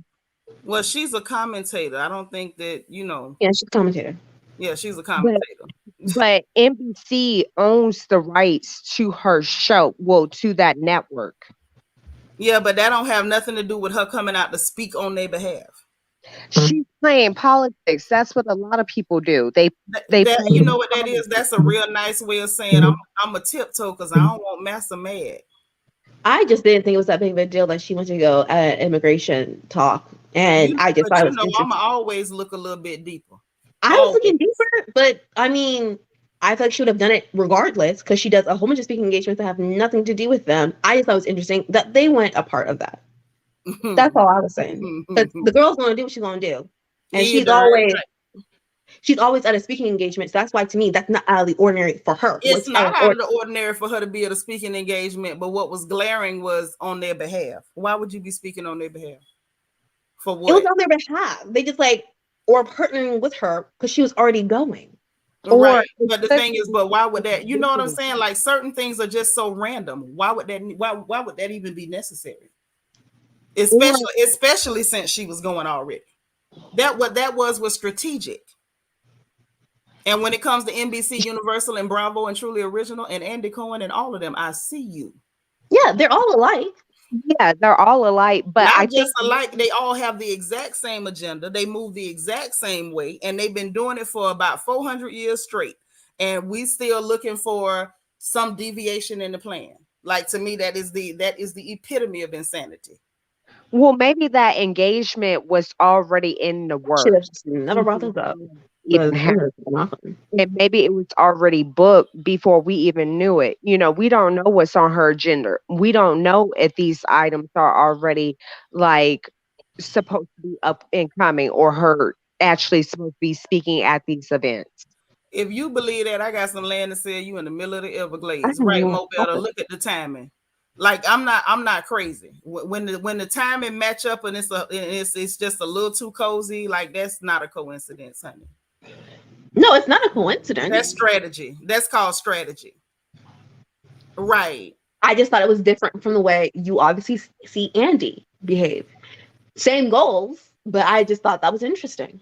Andy doesn't have to behave that way because Andy is not one of those big executives. Andy is low enough down on the totem pole that he can display a whole lot of his low class behavior, and it doesn't necessarily affect that conglomerate as a whole. Like, that's, to me, like, that's not hard to figure out. These people are all the same. They don't take Andy serious. Okay, like, Andy is like the comedic show to these rich people. He's like the Uncle Tom. Like, if he was a black man, he would be the Uncle Tom for these execs. No, Andy is egotistical and gave up his exec role at Bravo for that show. Well, yeah, because he wanted to be the talent. He didn't want to be an exec. He wanted to be a talent. But I don't think he lost all of his No, but he had to take a step down from that. So that's why I'm saying with Andy and Bravo, because we're also not gonna pretend that like Bravo does not promote the Giselles and all that kind of stuff. So that's why I was saying there's a slight difference. Same end goals, but someone sees a greater commodity than someone else. I don't see no commodity. What I see is you bringing out the mammies to do what mammies do. But tomato. I guess at the end of the day, when you're a massive racist corporation having a good old mammy in your pocket is a commodity. I guess you could look at it that way. And I look at it as a racist business, and they use these shows, white, black, or indifferent, to make money. They go out of their way to treat some people better than others, but they still see these women as a way to make money. Absolutely, but not just a way to make money, honey. The fact that they use the black shows to build up their network, treat the black talent absolutely the worst. Exactly. And then they will trot out the Wendy Osefos and the Candy Cruzes to prove to the world, like, no matter how much racism you see, we're not racist. See, we see value in them. And guess what? So did Master Tom, who owned the plantation. They saw value in you too. Okay. Say after a drink in the face, no ma'am. Absolutely not. Absolutely not. Not unless I start hearing about people losing contracts and heads rolling. I can't say nothing on your behalf, partnering with you and nothing else. Even if I decide to stay on the job and continue to collect the check, we're not going to pretend like everything is hunky-dory and we're all pals, because we're not. Kids say, why are we surprised? And it's straight up racist, as is the network. I'm not surprised, sis. I'm not surprised. No, and that's the reason why I had to put my foot up on Andy's neck, for real. Like, when I first started seeing the colorism with Wendy and the icing out, I really did. I stopped in the middle of the episode. I went and DM him on his Twitter, and I put my foot on his neck, and I put my other foot on Mia, the Mexican man's neck as well. Oh my God. It's Latino. You trying to get me in trouble. I'm Hispanic. I'm half Puerto Rican. Hispanic or Latino. We not, because we don't know whether that man, whether her dad is from Mexico. Don't do that. That is either Latino or Hispanic. Don't say them. Mexican. I'm not gonna deny this. She looks more Mexican than anything else. I don't know that. I'm over here in Texas, and I ain't never seen one Mexican woman look like that. And I ain't seen a gang of them. All I got to do is just drive to the grocery store. I ain't seen one that looks like that Yeti. Now I feel like I see more Yeti in her than anything else. Yeah, it looks Cuban. Her daddy looked Cuban. He really did look Cuban. But I'm just saying, that's right, Evie, a large Hispanic male. Yeah, we got to keep PC on this porch. I don't want no trouble with nobody. That is a large Hispanic male. Who was also like 60% Yeti and slept on a Nigerian couch once. Let's keep it clear. Bella Faye say Bravo absolutely is promoting colorism and racism, and it's even sadder because we black folks give this RHOP minstrel show its ratings. It's true. I would rather y'all watch it on the app or watch it bootleg than to give them $1 in ratings. I don't even watch it. Oh, real quick. Yet also has another PC option, or Latinx. Yes, we can say Latinx. Okay, Latinx for that man. Mm-hmm. She didn't say nothing out of the way. It was just her partnering with them after how I don't even know what she said. I was just saying she went to a gala and taught and spoke on, and was the host for the panel on immigration, politics, and issues. That's all. Right. Right. That's what I was telling Essence. It's like we weren't talking about what she said. I don't think she said anything out of the way. Lala say, disclaimer, the thoughts and opinions expressed are not those of the royal family. They are the opinions of the commentator. Protect the brand. Thank you. Go ahead, Mika. Oh, yes. My bad. So, yes, I didn't hear nothing back from Andy. He didn't block me, but that message oh, God.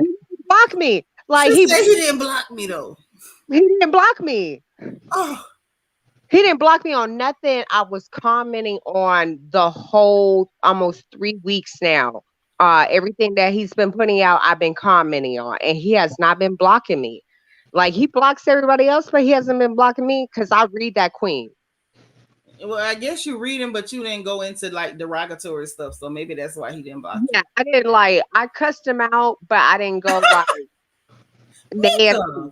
I did. I'm very honest about mine. If I'm gonna appreciate you being honest. I appreciate that. If you go cuss somebody out, I'm gonna own up to that because that's me. Even when I cussed out Myron didn't even block me.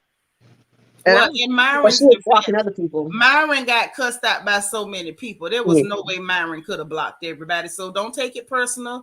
If Myron skipped y'all and didn't block you, no Yeti slurs. It was no way Myron could have blocked everybody. It Wait, was too many people cussing Myron out. Now, y'all flooded this woman with cuss outs. Now, can we be honest? Yes. Y'all flooded that woman with cuss outs. Y'all and we call liked that every woman single so much one. stuff. And I'm just getting the hang of Twitter, okay? I'm just getting the hang of it. And so I thought people go on there and, say funny stuff or witty stuff.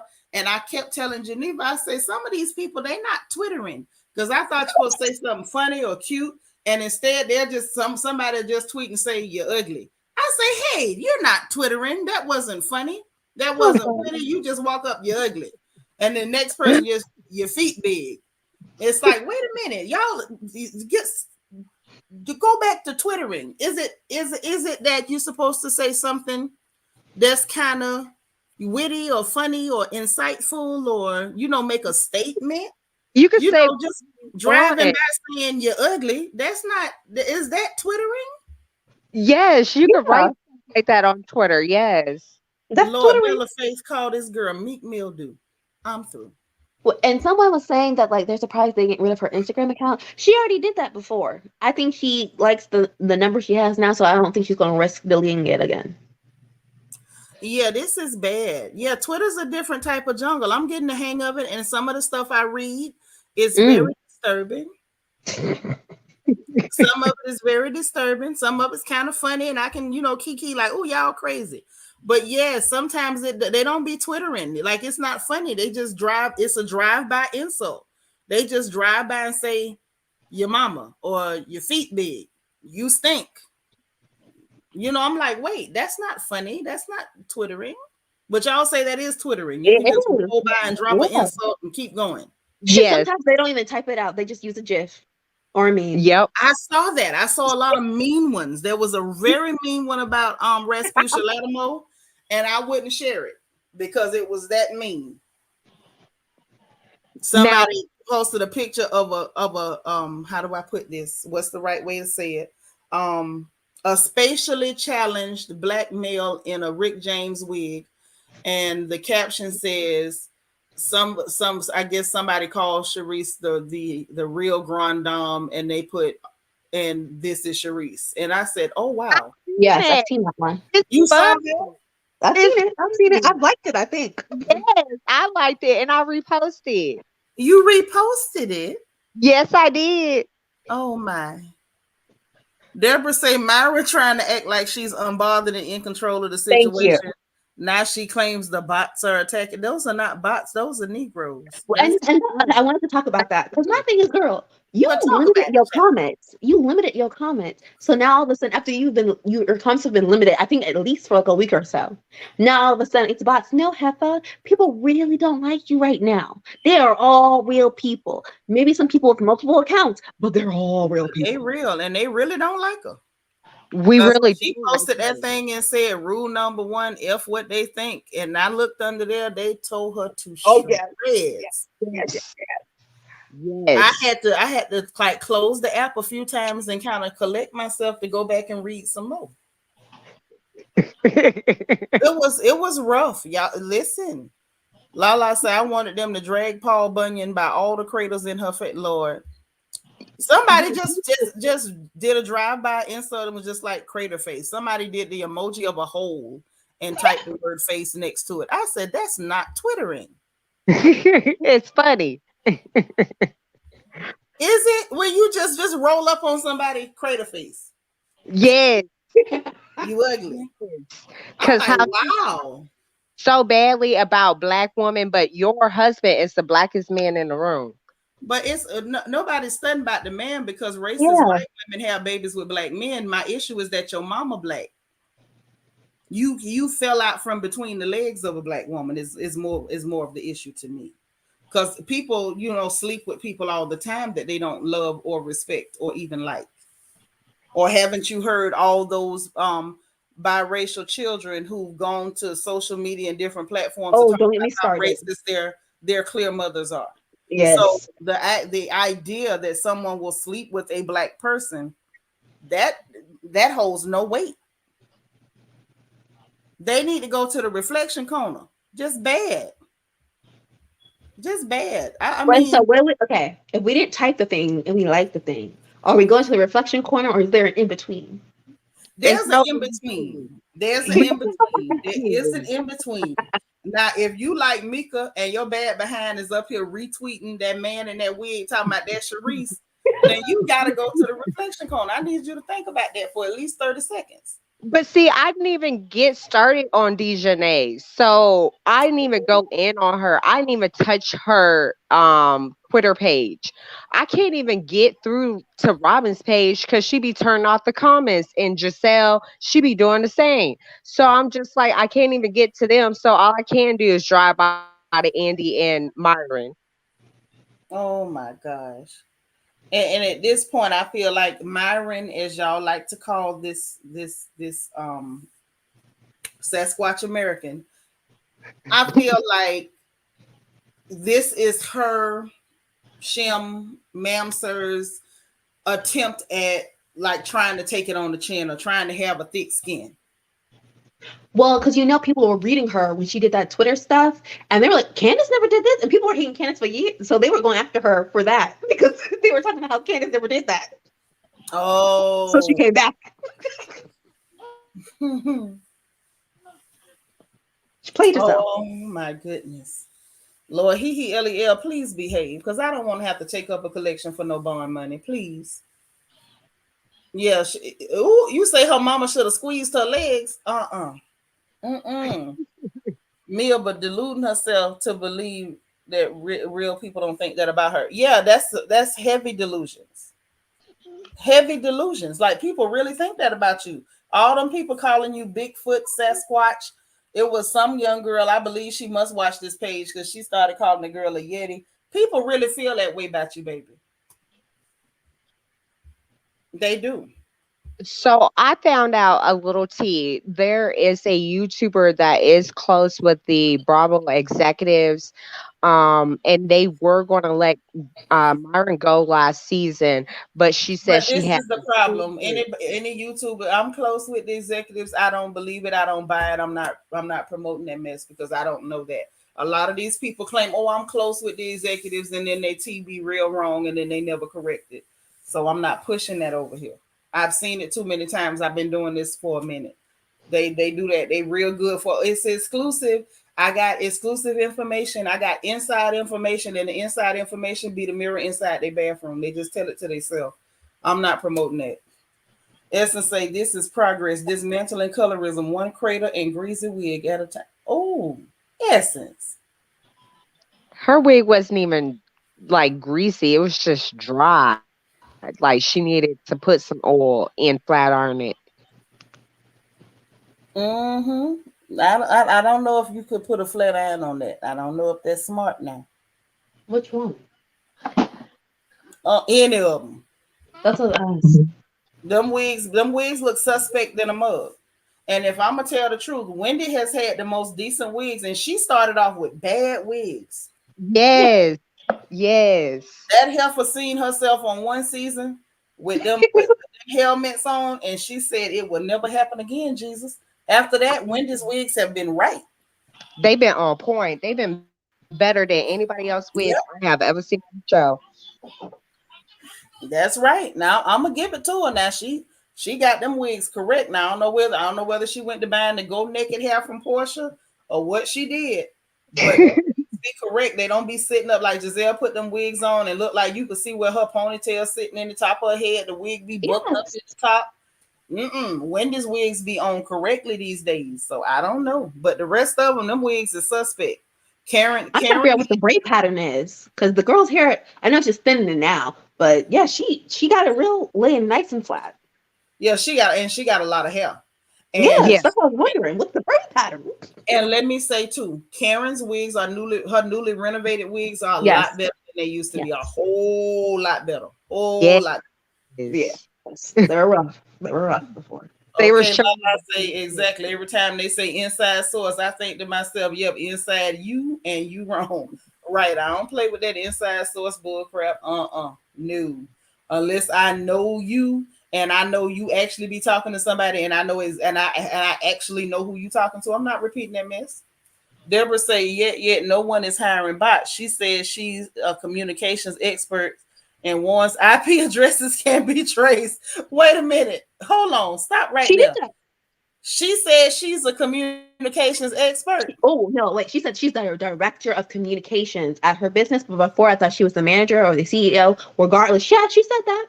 Yeah, she wrote that in a Twitter With a post. whole with a Yes, whole she did. certificate from the night school.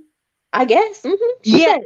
Yep, she All said that. comments made I made is me, and that's on period. I know that's right, but I'm trying to figure out how you became a communications expert with that night school certificate.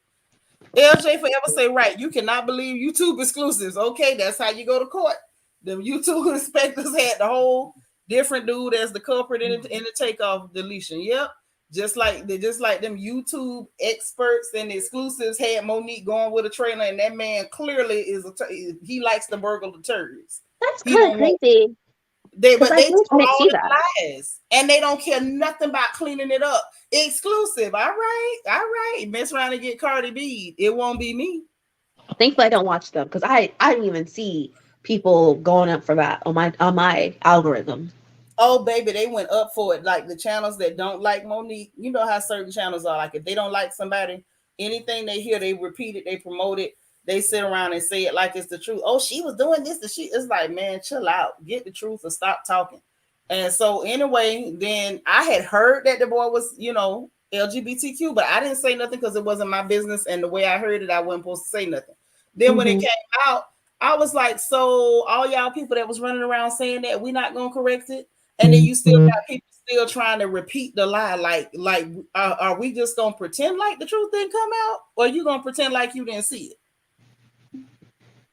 That's why I'm telling you. That's why I don't indulge in a lot of stuff. Y'all see people, somebody say something, they kind of get a little viral. Everybody talking about it. When y'all see me be quiet, it's the reason. Bella say, I don't understand why they turn off the comments. Why not just ignore them? Child, because I guess it hurt. Maybe it cut to the core.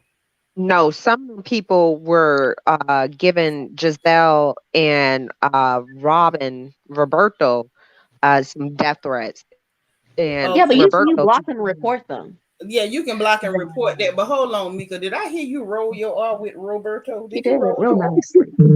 Do it one more time. Roberta. Roberto.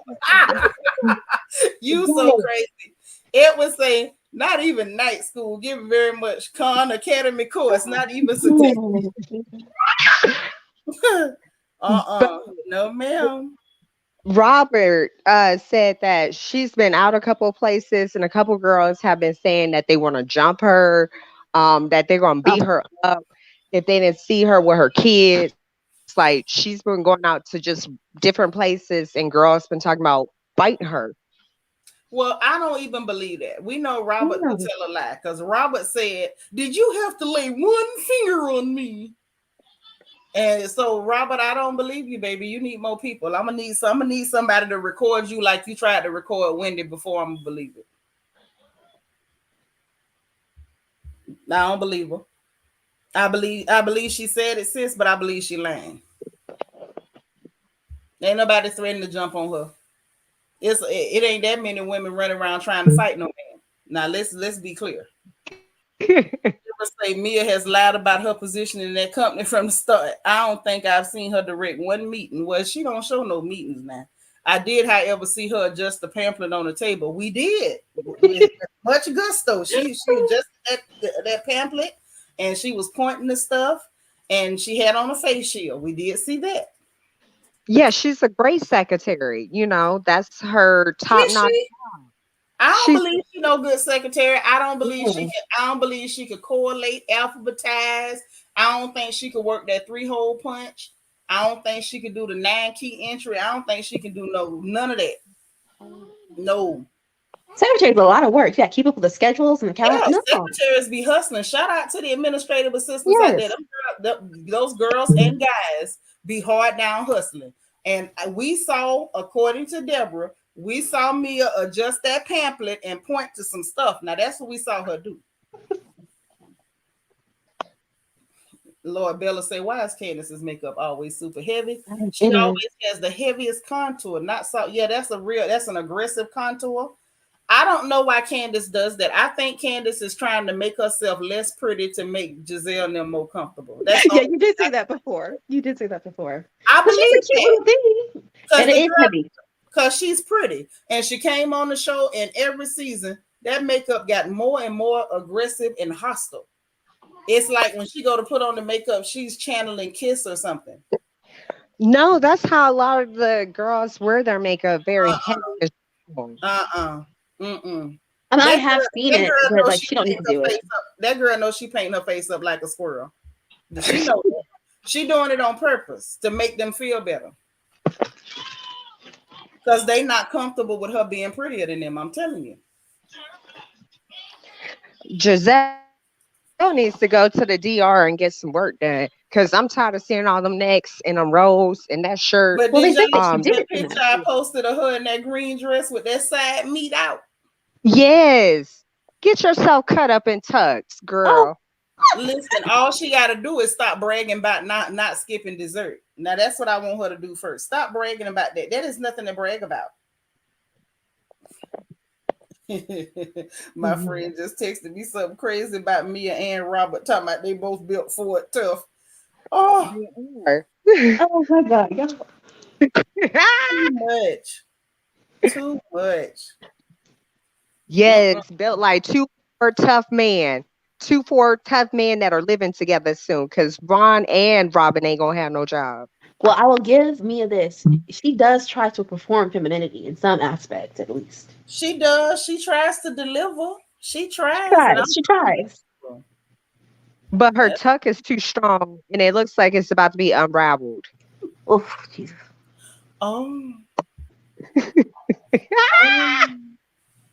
You're not the only one I've heard say that. So, part.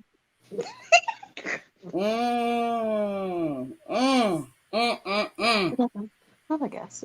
Lord, Deborah say last season Candiace's eye makeup was her. I'm telling you, she doing that to make Team Yellow more comfortable.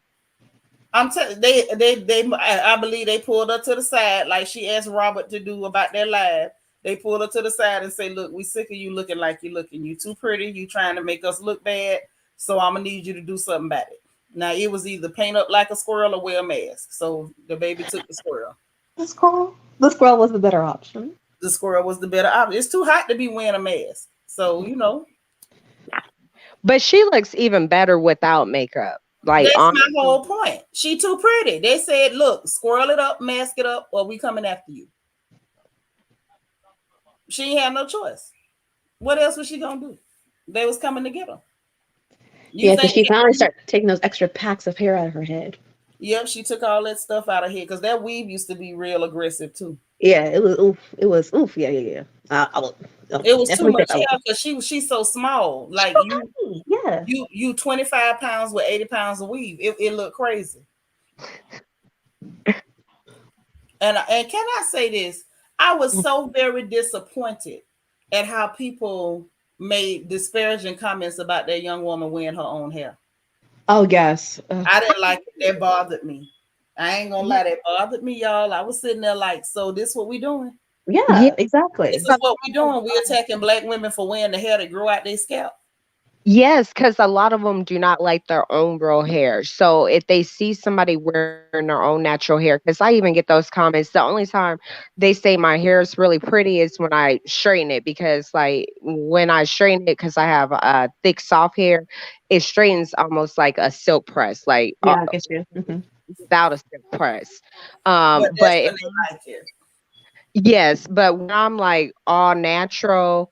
And I have like my curls, like I have in my profile picture, like my loose curls or something. People are like, "Oh, aren't you gonna do something with your hair? You know, how can you wear?" I just didn't like them comments they made because it was coming out very anti-Black. It was coming out very anti-Black woman. It was giving a lot of self-hate, especially when the majority of the sisters, because I saw a lot of sisters making rude, nasty comments about this girl's hair, and I'm thinking that's how her hair grew out her head. Then a lot of them talking, that's how your hair grew out your head. So that was too much for me. That was way too much. And I felt like Candiace looked absolutely phenomenal in her hair. It was a lot of hair, but it wasn't overpowering because that's the one God gave her. It looked beautiful coming out of her scalp.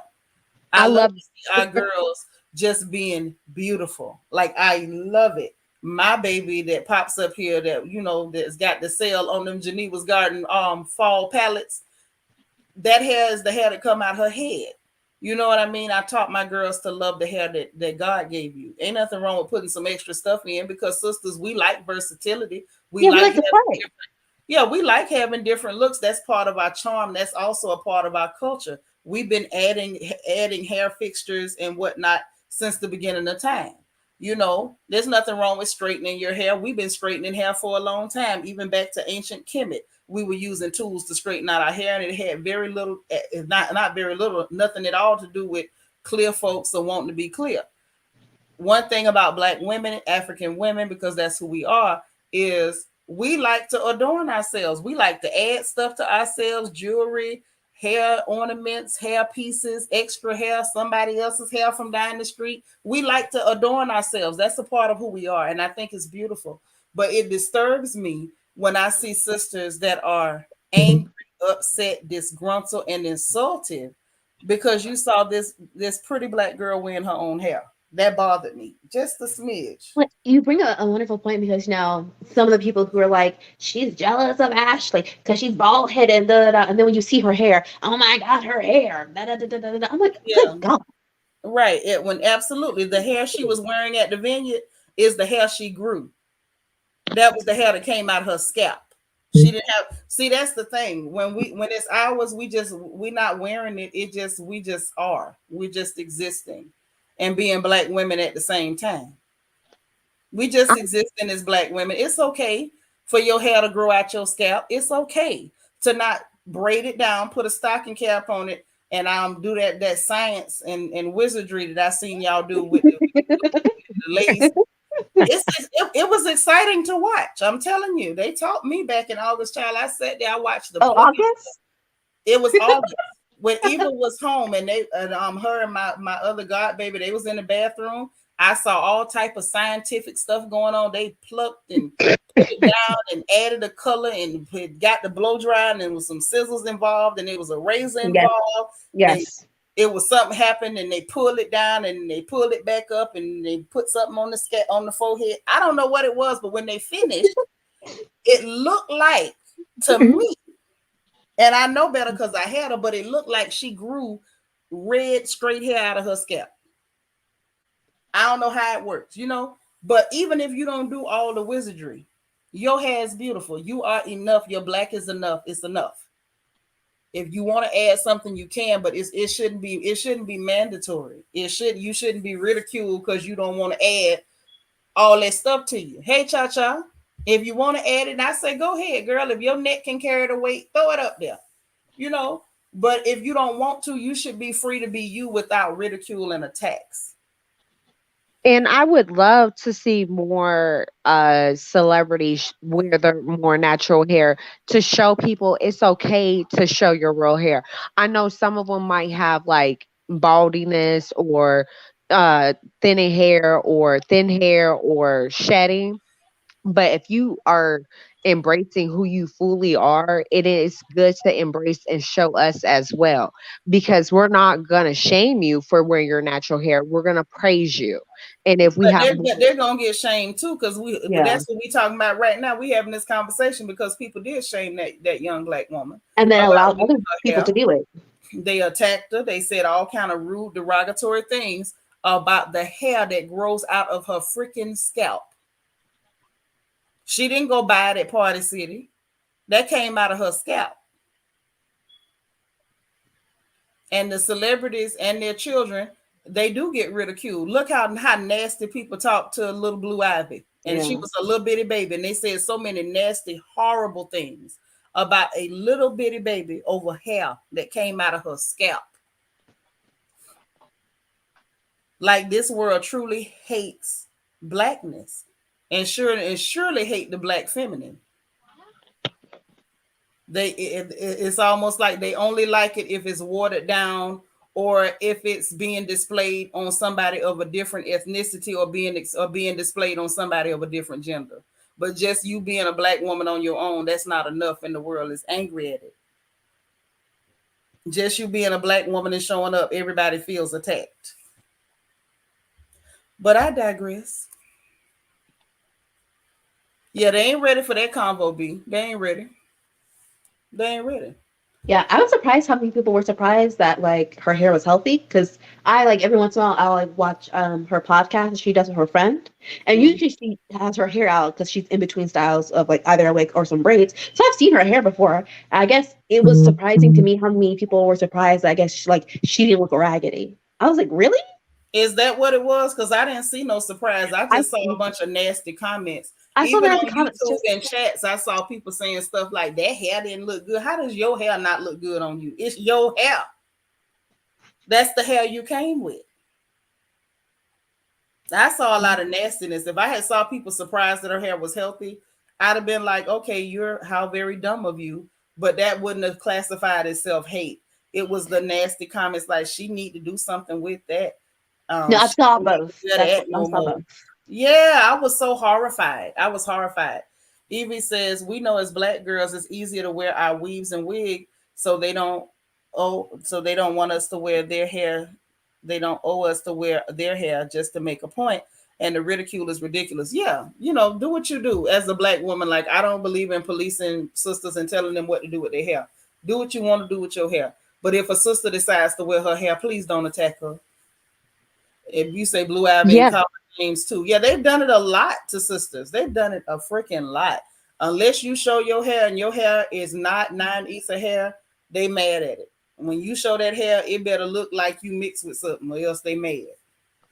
Lala say, look how people attack Jada Pinkett and all she had, and she has a condition. Oh, yes.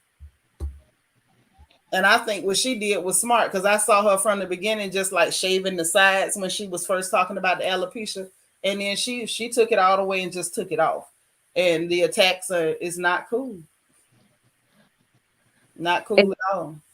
Go ahead, Mika. it just makes it just makes it seem as a society that we're just so shameful of our natural beauties, that we're so used to the European standards that we have lost ourselves somewhere in along the way, as the beauty standards have changed over the years. How did it change? Like, more people are like, they use, like, I do protective styles. I don't do them all the time. I don't really wear wigs or weaves, because that does pull out a lot of your hair because the tension, and I only kind of stick the braids during the summertime, but when it's cooler, I try to just let my natural hair breathe. I try to keep it down, stuff like But you that. said it, but you were saying like it changed, but I'm saying like how did it change? What you mean? Changed as if, like, okay, so when I was growing up, natural was okay, but it wasn't frowned upon. But now, like, the natural stages have faded out. Like, in the earlier 2000, natural was okay. But now, since you have these different hairstyles you can do other than just weave, you can do a lot of different things with wigs, that has become the more acceptable term, that you have to put weave, wigs, or braids on your hair. But You that's can't. not really a change. That's always been our story over here. That's why I'm asking how did it change? When was this fabulous change? So it didn't get so heavy until recent years, What didn't get so heavy? because, like, the more, not showing your hair, That's not because when true. I was around. I was around, and I've been around. I refuse to say how long because I'm 25. But that has always been the issue. Or did you forget the whole 70s, the whole 80s, well, the whole 90s? I mean, I grew up in the 90s.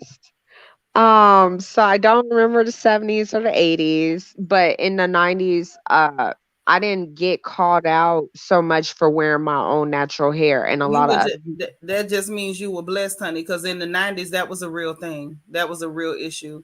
That's when everybody was getting raps, walking around with the duckbill clip still on their hair to make sure that they kept it bone straight. So I'm like, when was this fabulous change, honey? Because this has always been the issue. no, even the girls I went to school with, they had their natural hair, and none of us, nobody All I'm commented. saying is you were blessed. Y'all were blessed. But I'm telling you, that is not What's going on now is not new. This is not new. And actually, if we're gonna be honest, it's better than it's been in the past. Because I remember when the whole the trendy natural hair, movement became trendy, like around let me see, when did I leave Florida? Right around 2012, 2013. And that's when it was starting to trend. And I remember I told Geneva, I said, something beautiful is happening. And she was like, oh, it's a trend that'll go away. I said, no, that's not what's happening. I say, pay attention. I say, the more these young girls, and she can tell you we had this conversation. I say, the more these young girls get to see themselves and see what they actually look like, because seeing yourself in a wig, you're not really seeing you. You're seeing you in a wig. I say, the more these young Black girls get a chance to see themselves and see what they really look like, they're going to fall in love with their reflection, and the world is going to change. The world is in a better condition now than it has ever been as it pertains to being a Black woman, being accepted as a Black woman. But I'm still going to call out the attacks, especially the anti-Black woman behavior from anti-Black women. But make no mistake, you all are living in a time where it's actually a lot better to be a Black girl than it has been, like, in almost ever in this country.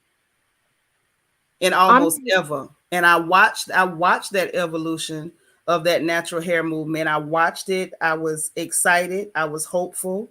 I watched the biracials and the cri-racials overtake and try to erase Black women in the natural hair movement. I watched the Rachel Dolezals try to push their way in to the natural hair movement. I watched people then try to shame sisters for staying natural when some of the ones that were not willing to let go of their wigs were still hanging on. We watched the conscious community try to shame sisters into not wearing wigs, and I didn't support that, because I said, stop policing Black women. Allow them to do what makes them feel better. Right, Essence, the big chop. Evie said, you sure did. I thought it was a trend and natural became it. That's right. She remembers that conversation. We were sitting in the truck at her high school, and I saw one of our younger girls, Kelsey, and she had her natural hair out, and she wore her natural hair to the prom, and I think that was 2012 or 2013. And I remember being over the moon. I said, oh my God, never thought it would have happened, but I saw something. I knew that once you introduce us to ourselves, you're going to fall in love with yourself. And once you fall in love with yourself, it's hard for people to make you hate yourself again. And but I watched it. I watched the conscious community bully Black women and start calling them hair-headed hooligans. Hey, Cena, I watched all of these things transpire. So now we got things happening that, and let's not forget the fetishizing of darker Black women with afros on social media, because that happened too. I watched all those things take place, and now here we are at a day when you got a Candiance Dillard Bassett, who may not be the best representation for us, but she's ours nonetheless, who's on national television on Bravo on a housewives show, showing her hair. That's something that we probably would not have seen ever on a national television show. And instead of the great embracing that it should have been, the nasty comments and the anti-Black comments really just showed me that even though we come a long way, we ain't came far enough. We ain't came far enough. There's no big shift to force people back.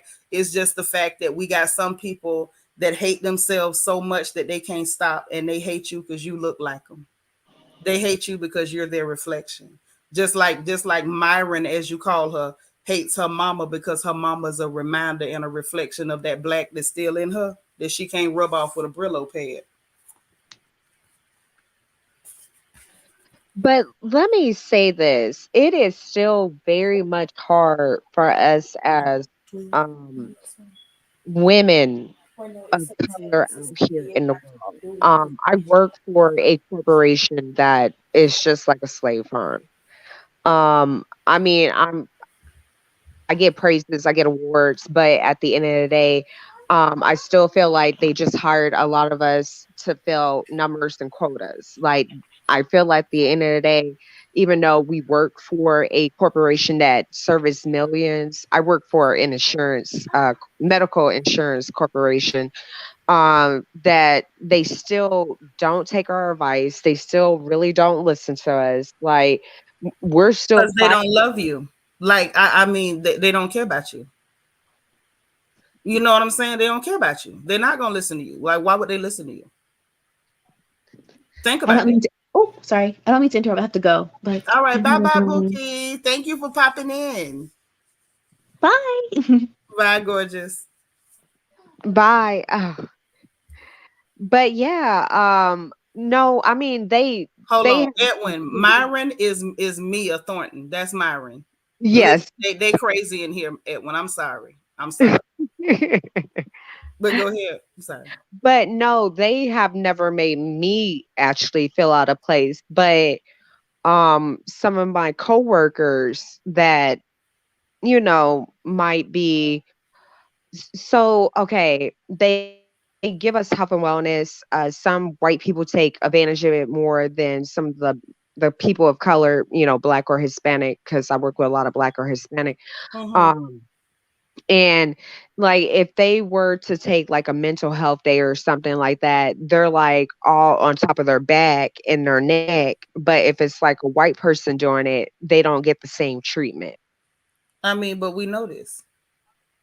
But you said it was better for us. We are still fighting as hard as anything And to. that's what and I also said that too. I didn't say one thing and not the other. I just said whereas I see we made progress and I'm talking about us and how we love us. I'm not talking about clear people.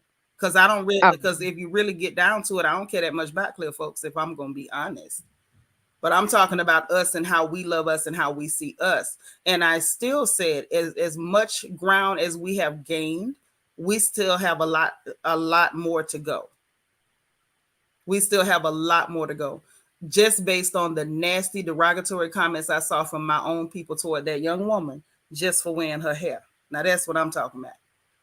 well, All this stuff when it come to clear people, how they treat us. Like to me, I'm like, I'm not being funny, but water's wet, the sky is blue, up is that way. Like it's obvious.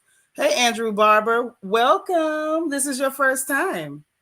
Edwin said the clearest representation of systematic racism. Exactly. Period. Says I'm loving the thought-provoking conversations. Well, welcome. Listen, let me drop the link, honey. If you want to join in, join in. I love people that can add to the thought processes, let it percolate. I Say did tell in a you. clear corporation, what can we expect? We need to normalize separation from child. You better act like your mama raised you. That's what I'm talking about. See that it's all this fighting to be included, to be accepted, it's counterproductive, it's counterintuitive, and it's pathetic. It's pathetic. It's beneath you. And I want us to start recognizing what's beneath us and stop doing it. But I know that's just a dream. Keisha E said, I remember rules to follow when going on an interview, no braids and many more. Right. You remember? That's what they used to tell us. No braids, don't do this, don't do that. So the fact that we're at a place now where, our folks have started to, some of our people have started to fall in love with their reflection again and love seeing themselves again.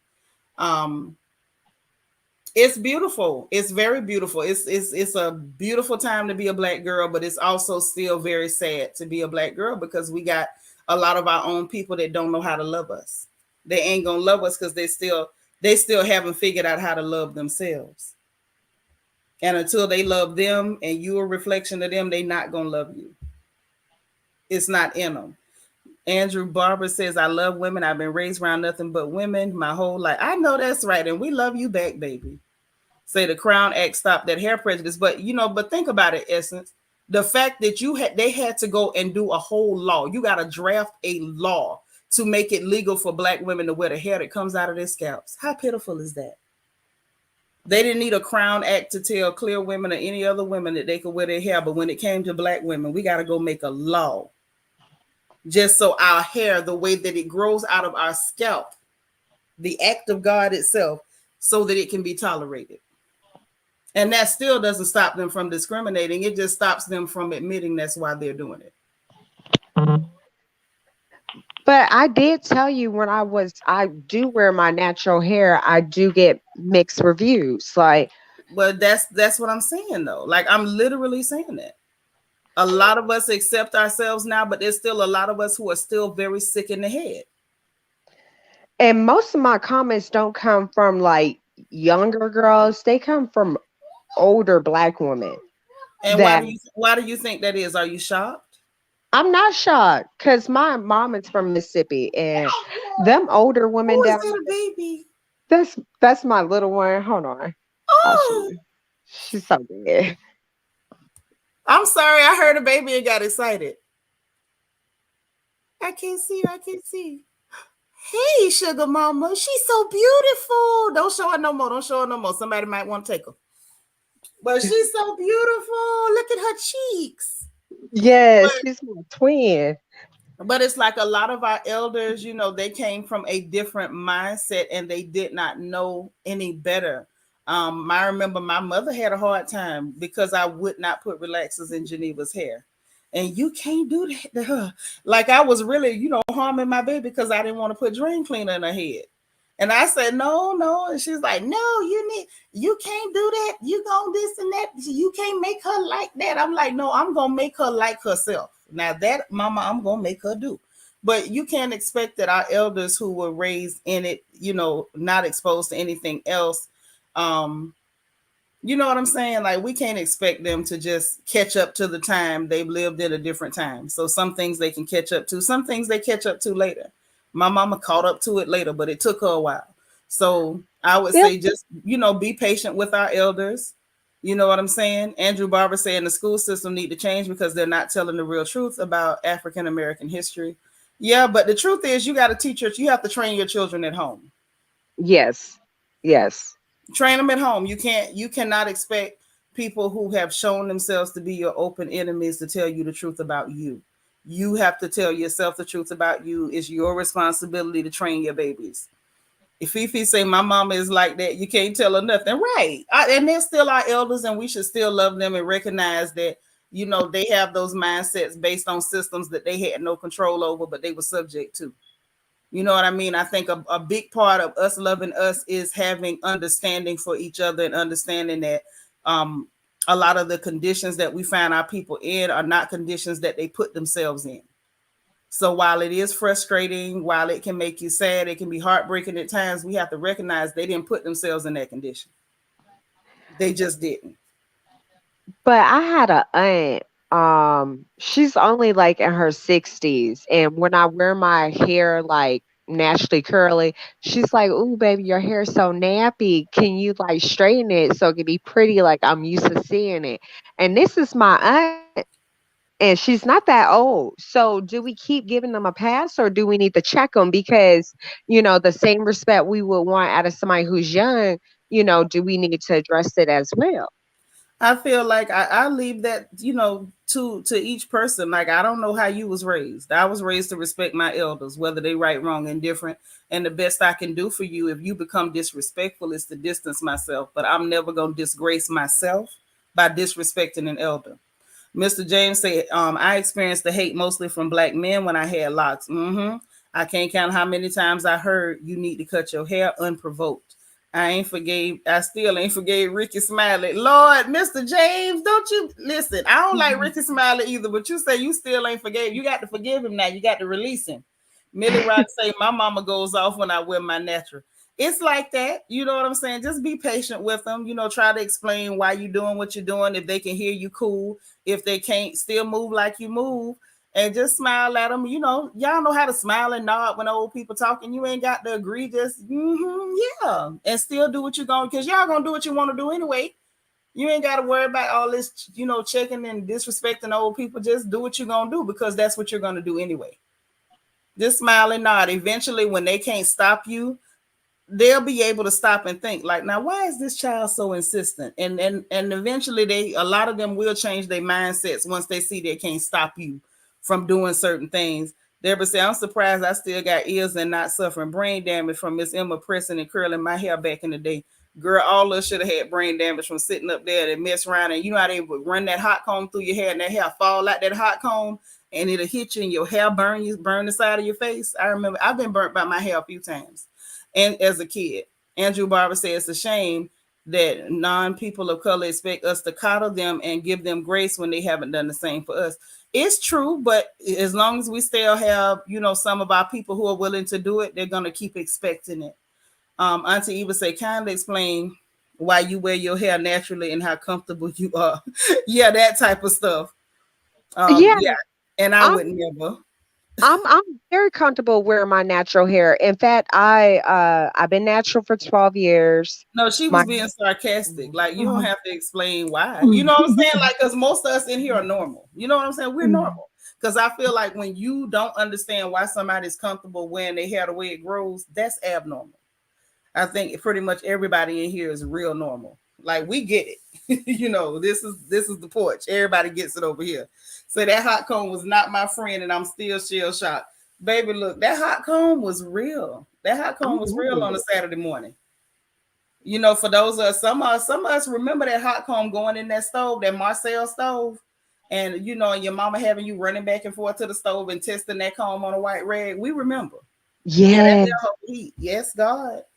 Oh yes. Kay Blake say my mom and aunt will short and sometimes taper cuts. When I say elegant, when dressed up, embrace their hair, I learned to wear mine. Mm-hmm. Well, I don't have the same story as some other people when it comes to the hair situation, and that's by no fault of my own. But I know I wanted my girls to love themselves, love your own reflection. Don't feel like your reflection is less than, and you have to cover up your actual being, everything. You have to cover yourself up with makeup or cover yourself with somebody else's hair to be presentable. Like, I just didn't want them to feel that way. Oh yes, Nisi, the sizzle is real. The sizzle was real. And they used to use that red wax on man child. You say Bravo owes all these YouTubers a check for them for 1 million views. Yes, they do owe us a check, but we ain't gonna never get it.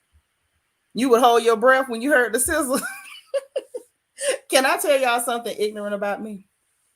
I used to like the smell of that wax when the comb hit it. I don't know what it was, that red wax. When the hot comb hit it, I love that smell. Oh man, you say your grandma used to pull your hair straight with that small Marcel, made me feel bald about the head. Yes, they would get it so straight, it would feel like half your hair was gone once it got pressed out. Your mama used to blow your hair as she passed the comb. Yeah, I remember that. A lot of ladies did that. Them ladies that did mine didn't do that though. Listen, me could Yeah. get this girl. She talking about them edges finna be right when you hear that sizzle. yes. I can't stand y'all.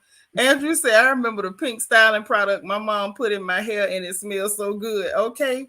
You was Pink a blue magic girl. Oh, we got some blue magic girls. Listen, I'm a Royal Yes, Crown blue girl. magic. Yes, I was about to say that. and it Y'all smells so good. crazy. And it smelled good when my mom used to go over it. I don't know what it is about blue magic. It had like a nice little smell to it. Mm-hmm. Yep, that's true. I'm with Edwin on that. It is crazy how overly obsessed people are with something as superficial as hair. Like, truth be heard, forget all that Eurocentric nonsense. Embrace yourself. That's the only important thing. It's true.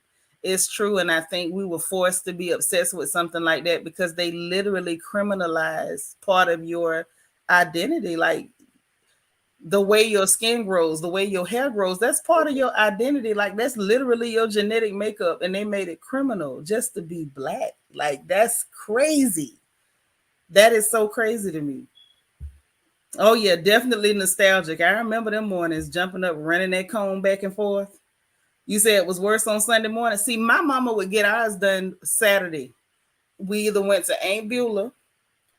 Worst come to worst, you might go to Miss Queen, rest in heaven, Miss Queen, and because she just left this year, and Queen Jones would get it right. And if all else fails, we'll go to my daddy's sister, Mary Ruth. If we went to Aunt Mary, you know you was getting burnt. And when she got back there to the neck, Mika, we was getting burnt. I It was no feel way we you. wasn't gonna get burnt. We knew it.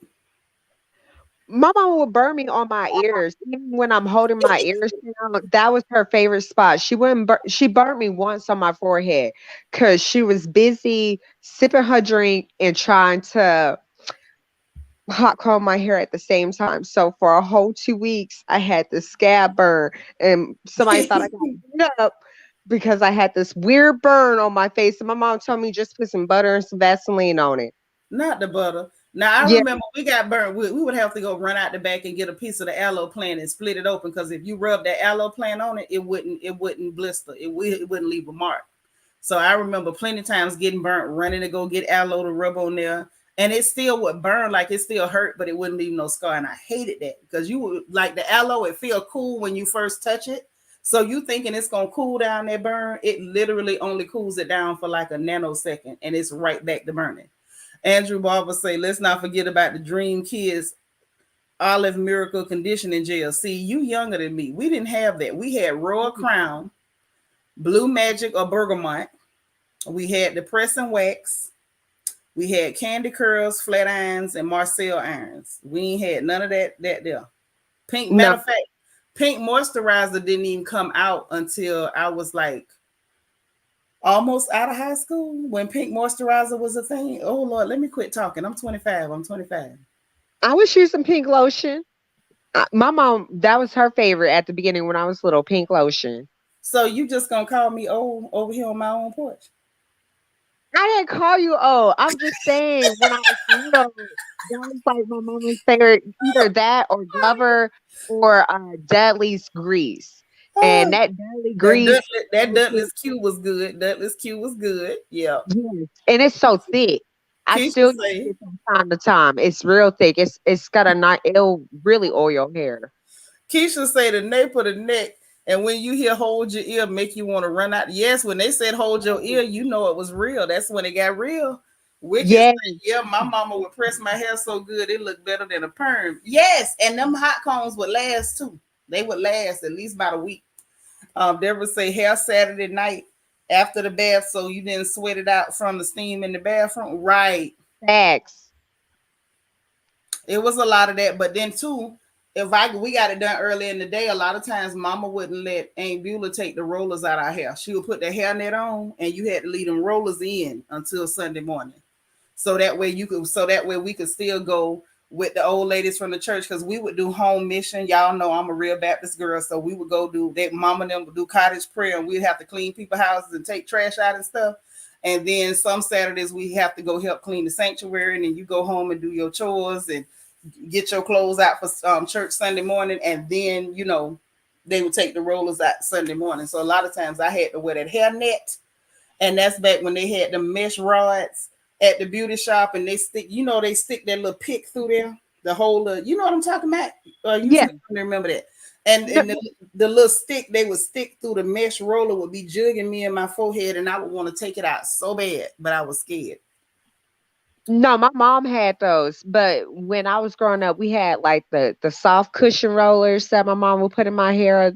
Those are called foam rollers, baby. Yeah, I can tell you young. That's a foam roller.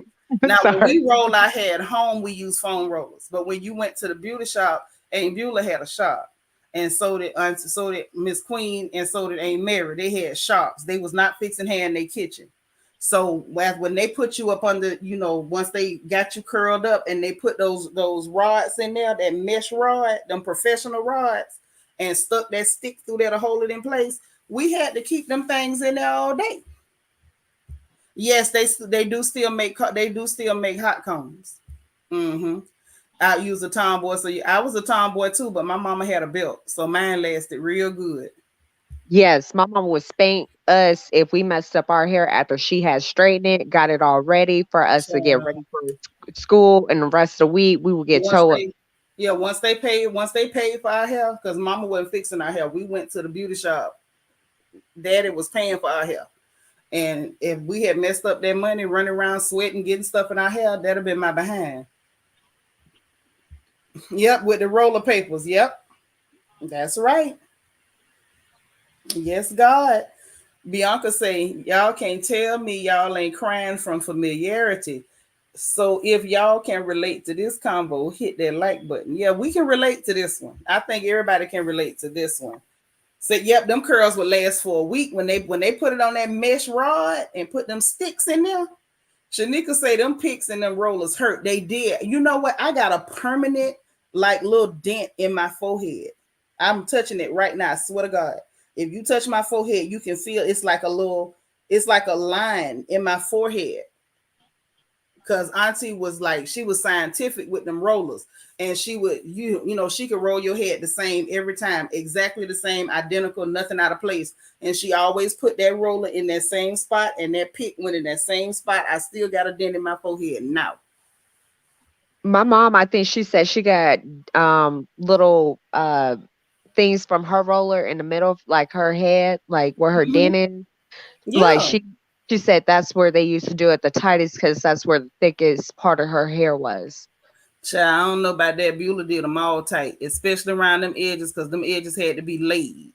Tamika, you got that same line? See?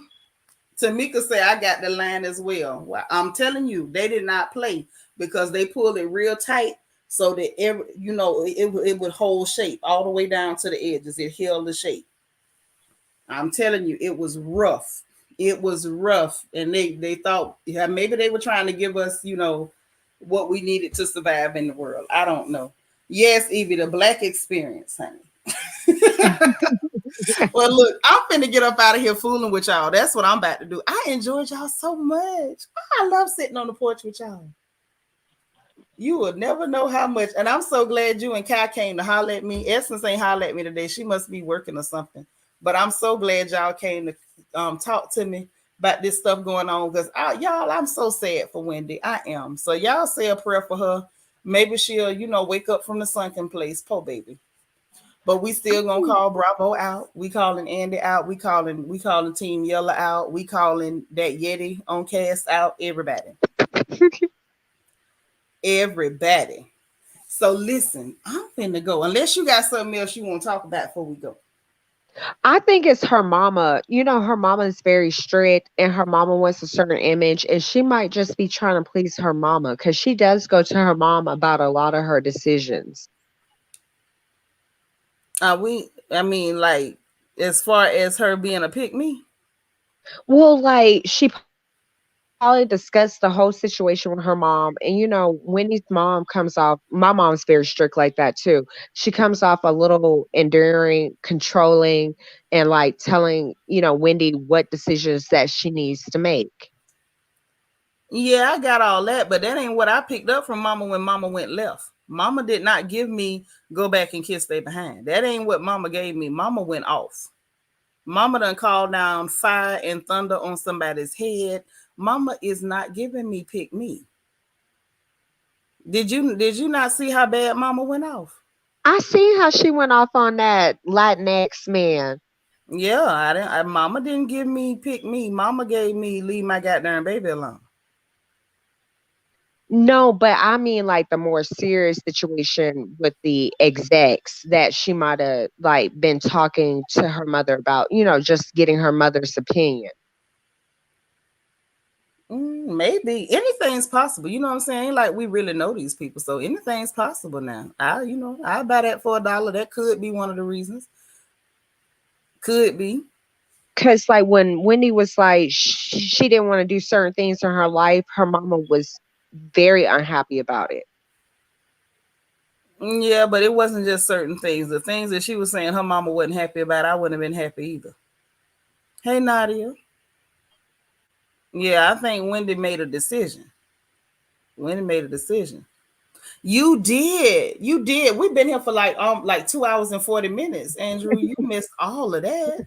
But that's okay. Like, I'm glad you're here. Hit the notification bell. So next time, when I go live, you'll know you can jump in and be here. But what we was talking about, just to give you the real quick synopsis, we covered the fact that Wendy Osefo, poor little Wendy, literally was sitting up there drinking and crying and hugging on Robin, telling Robin she loved her and she hate that they, at the place they are now.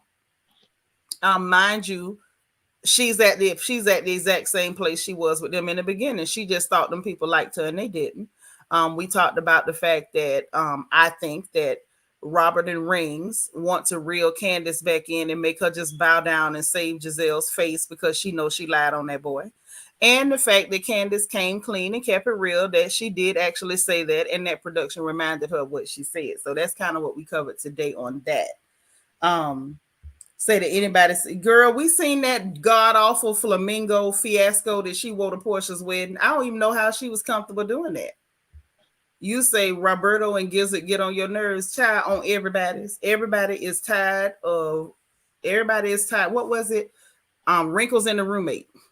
And the cantankerous cankles and the cantankerous linebacker and the cankles. And I call them lovingly Robert and Rings. Say, baby, when she called for the fire, she wasn't playing. She wasn't. Mama don't give me that.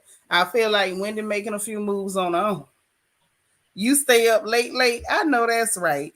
Hey, Janice, you got here right when I'm about to go. Oh, listen, you know what? I better go because if not, y'all know we'll be up in here for 4 hours, won't we, Mika? Yes, we will. 4 or 5 hours. Because we have stayed here like literally almost 6 hours one time. Yes, God. Lord, the people love us. They don't want us to go nowhere because, we keep it very real with, we have similar but different opinions at the same time. That's what you need. Listen, let me encourage y'all, those of you who are not 25 yet, okay? Because I'm 25. Don't live your life in an echo chamber. Don't surround yourself with people that only agree with your point of view, because you can't grow if everybody's just echoing the same sentiment. You need people who have dissenting opinions and ideas. That's how you grow. That's how you expand. So please always surround yourself with people who think different than you. Lord, Andrew Barber say, Tacky Jackie, a.k.a. Mia's lapdog, really coming for Candiance. Yes, child. Andrew Barber say 25 and fabulous. You better tell him, Andrew. You better tell him. And I'm going to tell him my nephew said, I'm 25 and fabulous. You take that. LEL said, I know Simon aunties was staring rings down. They probably thought that man had a masquerade to make it ooh! Thank you, Eva. Tell him, buy with not a masquerade. On that note, I'm getting up out of here because y'all play too much. Y'all play too much. LEL say, had a masquerade, Jesus. Hey, that's too much. I'm finna go. I'm going. Mika, LEL ran me up out of here. I might have tried to give y'all a couple more minutes, but on that one, I'm finna go. Good night. And I love y'all. And we'll do this again. If it's some more good gossip, we'll do it tomorrow. Mika, you got anything else you want to leave the people with before you go, baby? I just can't wait to do this again. It's a lot of fun. We talk a lot of crap about these girls, but we don't really know what they're going through. We don't really know who they are, but we just know we just dislike their actions and their ways. Amen. That's right. And I'm always so happy when y'all come and loan me some of your youthful energy. It does everything for me. It's my fountain of youth. And real quick before everybody goes, those of you who are Royal family members, and if you're not, we are sponsoring one family for Christmas. We need everybody to put in your tools and fuse whatever you can. Y'all see the Cash App going across the screen. Let me put it here. This is the Cash App for the channel. Okay, let me put a quick note in here. Okay.